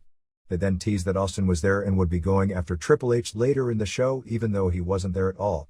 Bob Holly beat Road Dogg clean in a dead match with the Orange Crush Bomb in 5:12. Outlaws beat up Hollies after the match. This was to build up a tag title match at the next pay-per-view. Then came Mark Henry's sex therapy class where Henry revealed that he lost his virginity at the age of 8 to his sister, and that since that time he's continued to have sex with his sister, with the last time being a few days earlier. I guess they were bound and determined to do that incest angle. I just hope Mark Henry has no young kids of school age, because no money would be worth the torture that they'd be put through. This was taking place at 8:30 p.m. Jarrett announced there would be a mud wrestling match later in the show featuring Miss Kitty, and that the loser of the match would be the one who got her top ripped off. Remember all that talk about how the real sleazy stuff doesn't air until after 10 p.m.? Mankind attacked Bulldog doing an interview. Hardy Boys beat Christian and Edge in 6:13 in a tornado match. This match was filled with some really nice Wadata maneuvers. The crowd was still dead even though the guys were working hard and having a hell of a match. Lawler was totally out of control pushing the upcoming mud wrestling match, which must have made an interesting irony since this aired the same day the election took place. They'd named the move where Christian is on Edge's shoulders and delivers a superplex, a stacked-up superplex. They did the move on Matt, but Jeff then delivered a senton off the top on Christian for the pin. Ivory beat Miss Kitty in the mud wrestling match by ripping her top off. Her breasts were covered in mud. Jarrett then threw Moolah and Mae Young in the mud, but Chyna threw Jarrett in the mud and Jarrett took some slapstick bumps for them. They interviewed Shane, who noted that Stephanie still has amnesia and the wedding has been postponed. I'm not sure why they hyped the event specifically for the Georgia Dome if they weren't going to deliver it. Clearly it was used as a ticket-selling device. Mankind DDQ Bulldog in 6:15. There were some hard bumps into the ring steps, but for the most part it wasn't much of a match. They showed Jim Ross on location with Austin firing rifle shots at photos of Triple H. They aired the show versus Bossman match and mentioned the draw situation. Triple H supposedly killed a rattlesnake and carried out a bag supposedly all bloody and did a bad promo. Venice did a promo, was attacked by Mankind, and Bulldog attacked Mankind and they went 2-on-1 with the semi-great one. Rock versus Venice went 10-12. They took some hard bumps on the ramp and stairs. Venice grabbed a chair but Mankind ran in and got it from him. When he went to hit Venice, he ducked and Rock got hit. Rock still kicked out of the pin. Mankind put the Socko Claw on Venice. Rock gave Venice and Mankind both rock bottoms. The match ended with another DDQ finish and Rock and Mankind teasing a confrontation. The match had a surprising lack of heat, but corning after the draw situation in the building. That was understandable. Steve Austin last week filmed his first Nash Bridges episode of the season, which will air tentatively on October 22nd. Local indie wrestler Boom Boom Kamini appeared as a villain in the following week's show that was filmed this past week. After SmackDown, War UPN 9 in New York actually ran 3 different wrestling stories in its 10 p.m. newscast. A story scheduled to tie into wrestling on King Kong Bundy, along with the condition of draws and the death of Morella. There is a trial date scheduled for next month in Jim Hellwig's case against the WWF. 2 of the 4 counts have been thrown out, the defamation count against the WWF stemming from his 1996 departure when he was suspended after missing 3 house shows and never returned, and his claim that Titan Sports reneged on funding Project Warrior, his Warrior University training school based in the Phoenix area that the WWF promoted for a short period of time.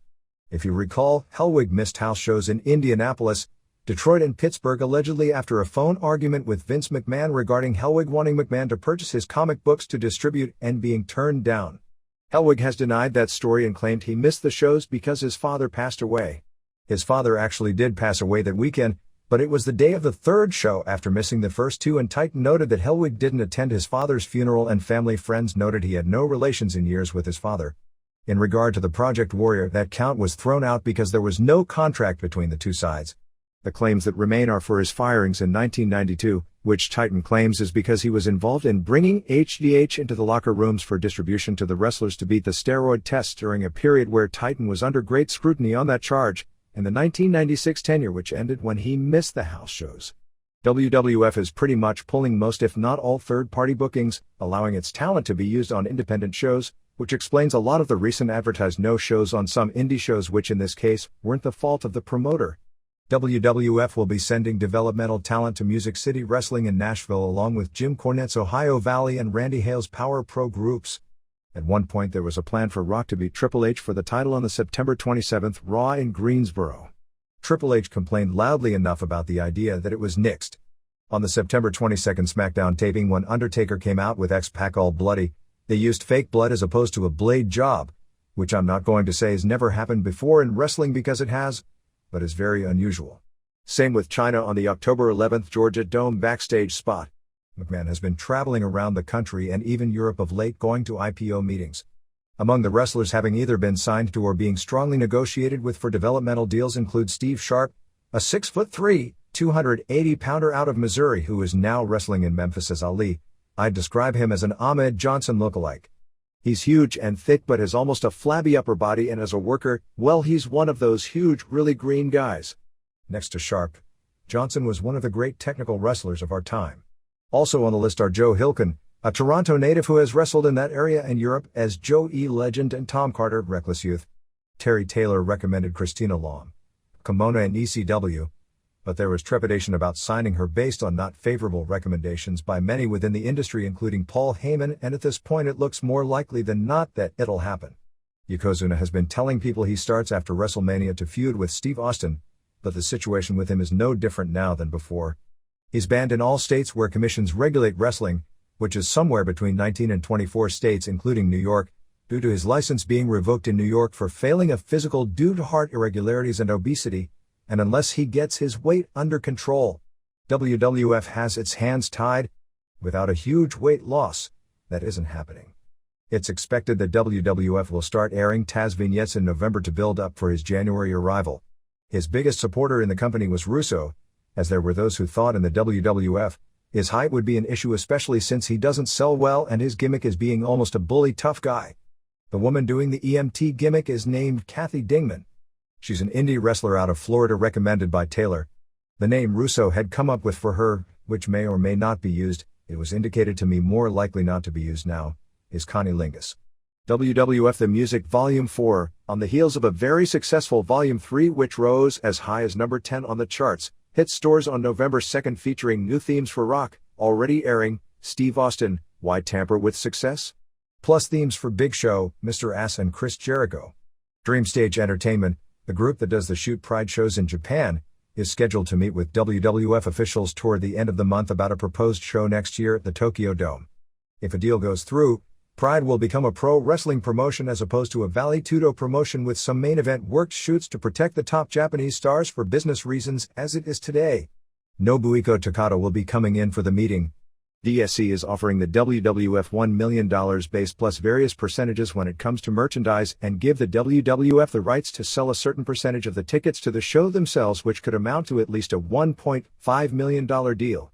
DSC sees an opening in the pro wrestling market by using the WWF wrestlers, who are gaining a cult following in Japan from added television exposure on satellite, with All Japan and New Japan both struggling at the box office.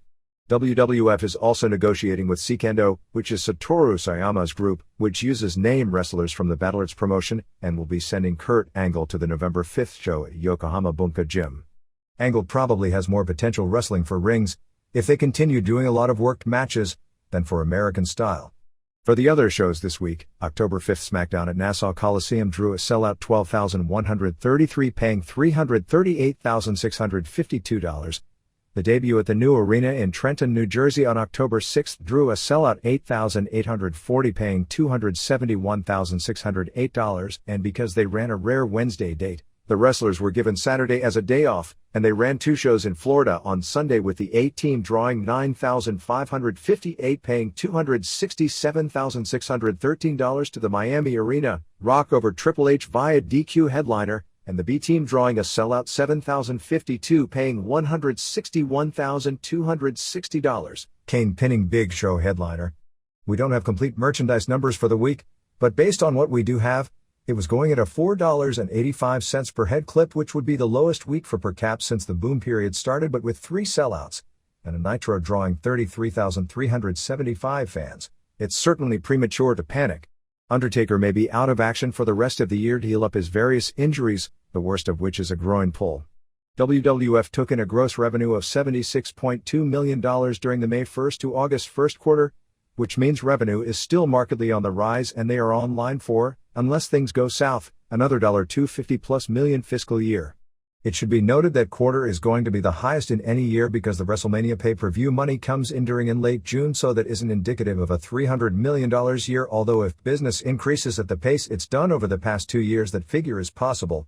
The MSNBC Heroes and Legends show on Vince McMahon scheduled for October 13th was moved to October 20th. ECW's Miss Congeniality should be starting in about 1 month. She was trained by the Hardy Boys and is said to be a good bump taker. The charges against Taz for exposing himself to a female minor in a Pittsburgh tanning salon were dropped.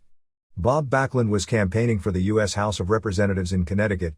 He was the Republican nominee in his district, a district that Democrats have owned for several generations, outside the Raw show at the Continental Airlines Arena on October 4th.